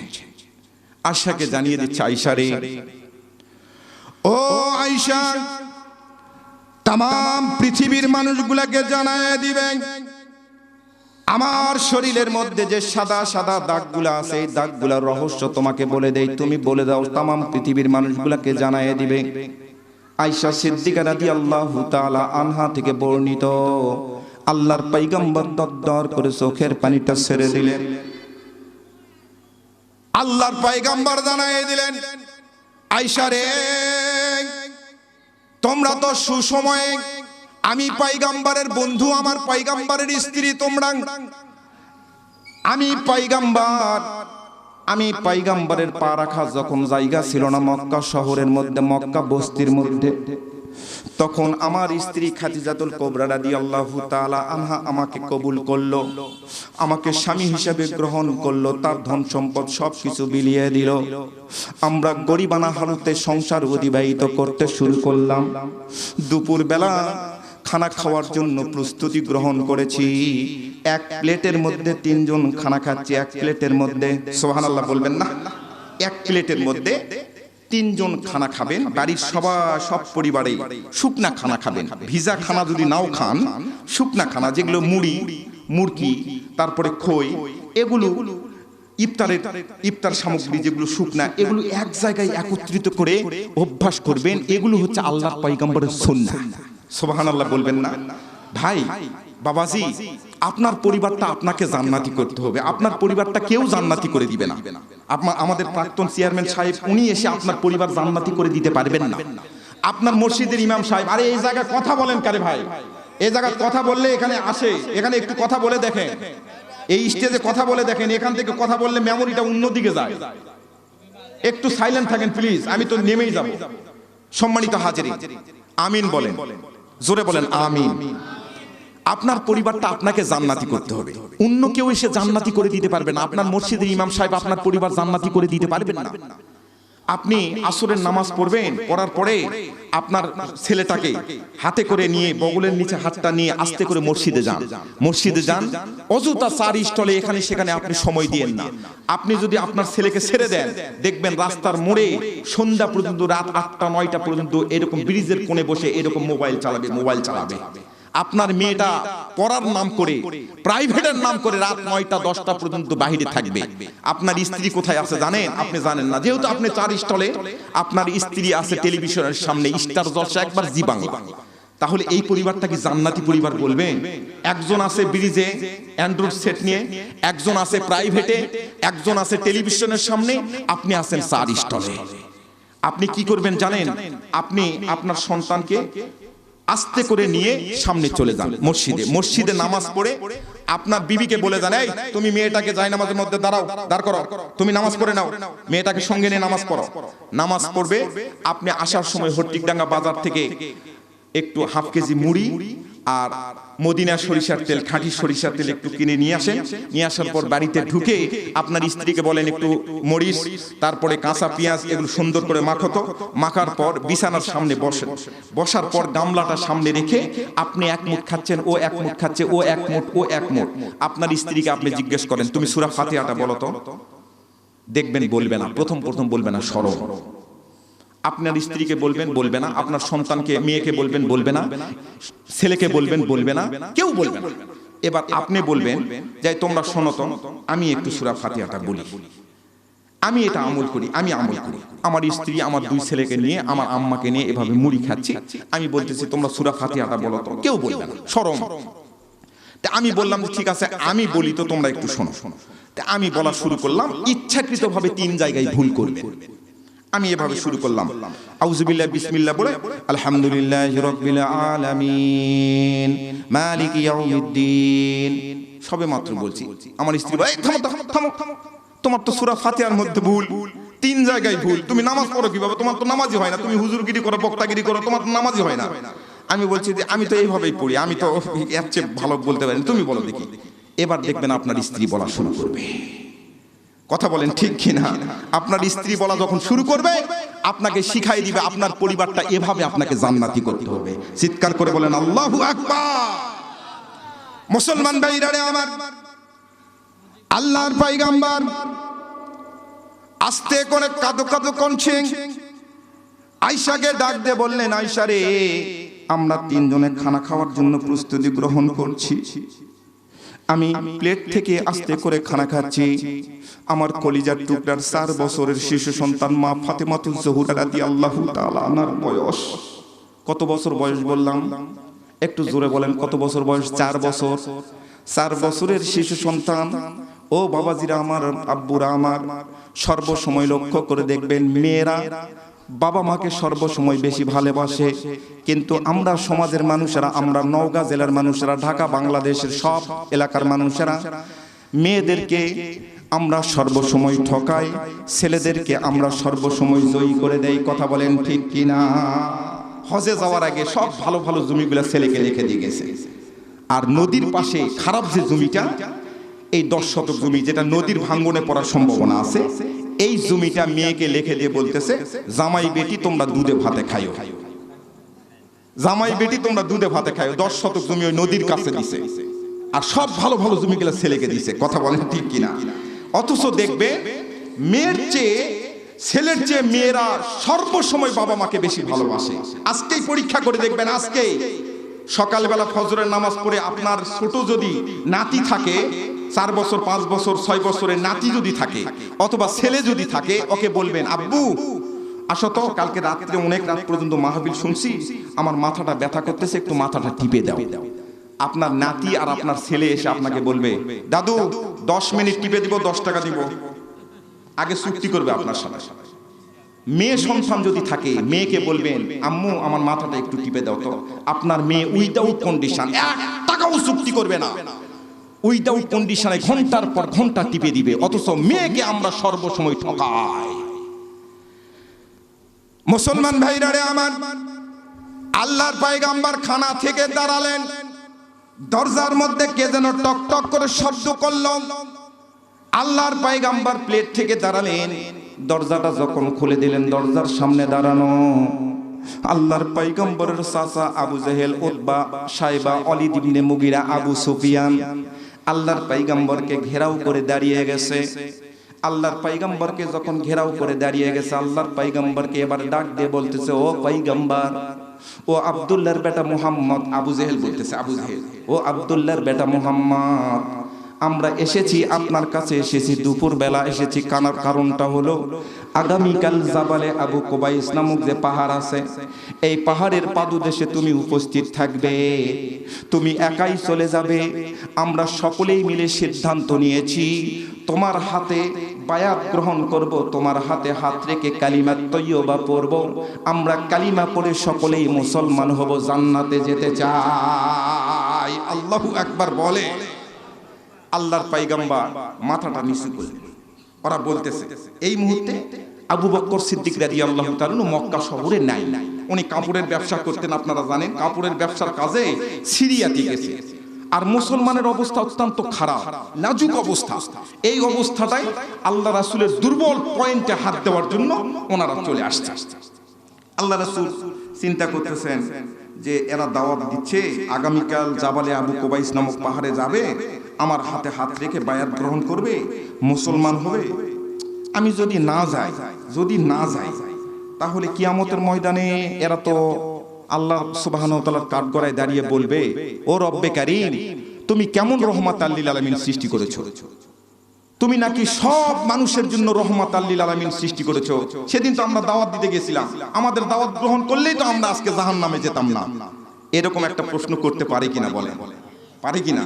আল্লাহ রাসূল কিন্তু চিন্তা করতেছে, আমি যেহেতু রহমাতাল লিল আলামিন, ওমা আরসালনাকা ইল্লা রহমাতাল লিল আলামিন, আমি যেহেতু রহমাতাল লিল আলামিন, আমাকে অবশ্যই তাদের দাওয়াতটা গ্রহণ করতে হবে। সুবহানাল্লাহ বলবেন না? আল্লাহর পয়গম্বর চক্ষুদ্বয় বন্ধ করলেন, মুরাকাবা করলেন, 1 মিনিট ধ্যান করলেন, আস্তে করে আলহামদুলিল্লাহ বলে দিলেন, যাও যাও, আগামীকাল জাবালে আবু কুবাইস নামক পাহাড়ের পাদদেশে আমি উপস্থিত হব। সুবহানাল্লাহ বলেন। আল্লাহর পয়গম্বর এতটুকু কথা শুধুমাত্র বলে দিলেন, চাচা গো আর আমাকে কষ্ট দিয়েন না, আমাকে অনেক কষ্ট দিয়েছেন, আমার মা নাই, আমার বাবা নেই, আমার দাদা নেই, আমার দাদি নেই, কেউ নাই, আমাকে আর কষ্ট দেওয়ার ষড়যন্ত্র করেন না। আপনারা যে কথাটা বলেছেন আমি কথাটা রাখবো। মুসলমানরা কখনো মুনাফিকি করে না। আয়াতুল মুনাফিকি সালাসা, ইজা হাদ্দাসা কাযিবা ওয়া ইজা ওয়াদা আখলাফা ওয়া ইজা তুমিনা খানা। আল্লাহু আকবার বলে। সকালবেলা ঘুম থেকে জাগ্রত হলেন, 2 রাকাত নামাজ আদায় করলেন। নামাজ কিন্তু ফরজ ছিল না, তারপরও নামাজ পড়েছেন আল্লাহর পয়গম্বর। ও মুসলমান ভাইরা আমার, নামাজ এসেছে অনেক পড়ে, কিন্তু জীবনে 1,24,000 মতান্তরে 2,24,000 নবী রাসূলেরা যে এসেছিলেন, কোন পয়গম্বর আল্লাহ রাব্বুল আলামিনের কুদরতি পায়ের উপর সিজদা না দিয়ে সাহায্য পাই নাই। আল্লাহ সুবহানাহু ওয়া তাআলা কালামুল্লাহ শরীফের মধ্যে জানায়ে দিলেন, ইয়া আইয়ুহাল্লাযীনা আমানুস্তাঈনু বিস-সাবরি ওয়াস-সালাহ ইন্নাল্লাহা মা'আস সাবিরিন। নামাজের মধ্য দিয়ে আমার কাছে সাহায্য চাও। সুবহানাল্লাহ বলবেন না? ইয়্যাকা না'বুদু ওয়া ইয়্যাকা নাস্তাঈন। আপনাদেরকে দাওয়াত দিচ্ছি আজ থেকে তওবা করে। আল্লাহ বলছেন আমার ইবাদত করো, আমার কাছে তোমরা সাহায্য চাও। সুবহানাল্লাহ। আল্লাহর পয়গম্বর সকালবেলা গোসল করলেন, 2 রাকাত নামাজ আদায় করলেন, সুন্দর একটা পোশাক পরলেন, আতর সুরমা লাগাই দিলেন খাদিজাতুল কুবরা রাদিয়াল্লাহু তাআলা আনহার কোলের মধ্যে কলিজার টুকরা মা ফাতেমাতুজ জোহরা রাদিয়াল্লাহু তাআলা আনহা তেনার কপালের মধ্যে চুমু দিলেন, কপালের মধ্যে চুমু দিলেন। আল্লাহর রাসূল মেয়েদের কপালের মধ্যে চুমু দিয়েছেন, নিজের সন্তানের কপালের মধ্যে চুমু দিয়েছেন। আপনারাও আপনার মেয়ে যখন বাবার বাড়ি চলে আসবে, স্বামীর বাড়িতে বাবার বাড়ি যখন আসবে, আদর করে কপালের মধ্যে একটা চুমু দিবেন। এটা আল্লাহর পয়গম্বরের অন্যতম সুন্নাহ। আল্লাহর পয়গম্বর জান্নাতি কদম মোবারক সামনের দিকে বাড়াবেন। ইন দি মিন টাইম কে যেন পাগড়ির লেজটা টেনে ধরে আছে, আল্লাহর পয়গম্বরকে যেতে দেয় না। আল্লাহর পয়গম্বর সামনের দিকে যায়, কিছু দূর যাওয়ার পর আল্লাহর পয়গম্বর তাকিয়ে দেখে পাগড়ির লেজটা কে যেন ধরে আছে। পিছনে তাকিয়ে দেখে আর কেউ নয়, আমার কলিজার টুকরা খাদিজাতুল কুবরার কোলের মধ্যে মা ফাতেমাতুজ জোহরা রাদিয়াল্লাহু তাআলা আনহা। এভাবে পাগড়ির লেজটা টেনে ধরে আব্বাকে জানাচ্ছে তোমাকে যেতে দিব না।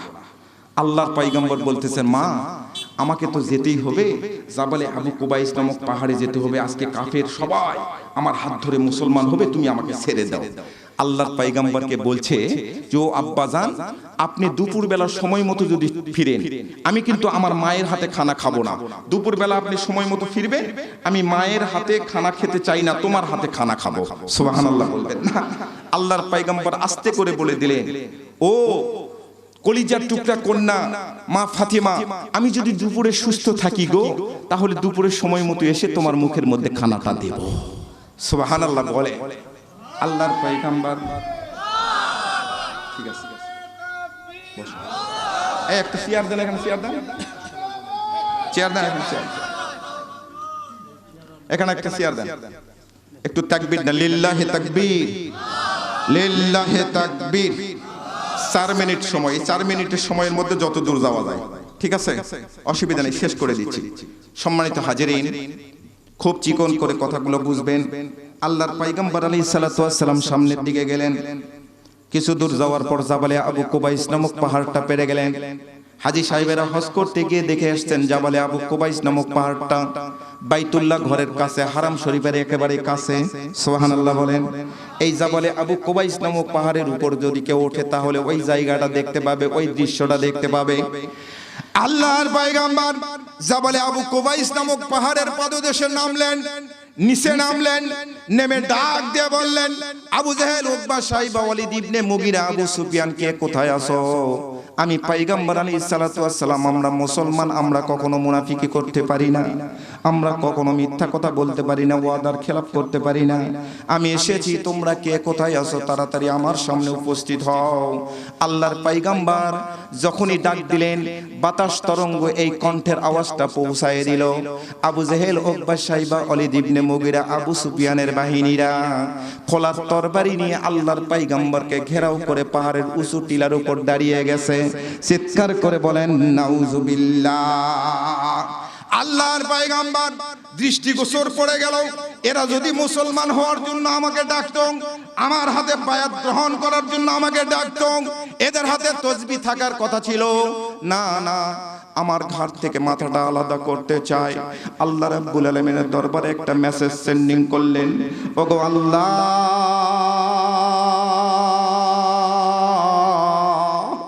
এরা তো কেড়ে নিতে চায় আমার দেহ থেকে কাল্লা, আমি তো পারবো না এদের সঙ্গে দিতে পাল্লা। আল্লাহ রাব্বুল আলামিন পাঠিয়ে দিলেন জিবরাইল, এক মুহূর্ত দেরি করিস না রে, যা যা, আমার পয়গম্বর বেকায়দায় পড়েছে, আমার পয়গম্বরের সামনে চলে যা। জিবরাইল আমিন সামনে উপস্থিত, আল্লাহর পয়গম্বরকে ডাক দিয়ে বলতেছে, পয়গম্বর বিচলিত হওয়ার কোনো কারণ নাই, চিন্তার কোনো কারণ নাই। আমার আল্লাহ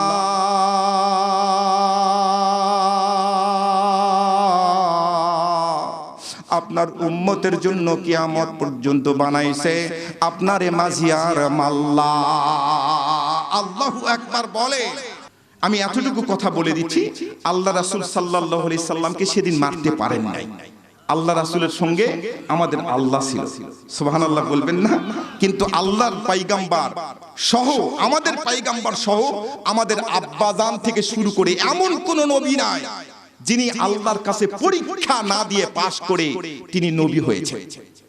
তাহলে আমাদের আব্বাজান যদি পরীক্ষা দেয়, আমরা তার সন্তান, আমাদেরকে পরীক্ষা দিতে হবে না? একটা ফুটবল মাঠে এক দলে 11 জন খেলোয়াড় থাকে, কথা বলেন ঠিক কিনা?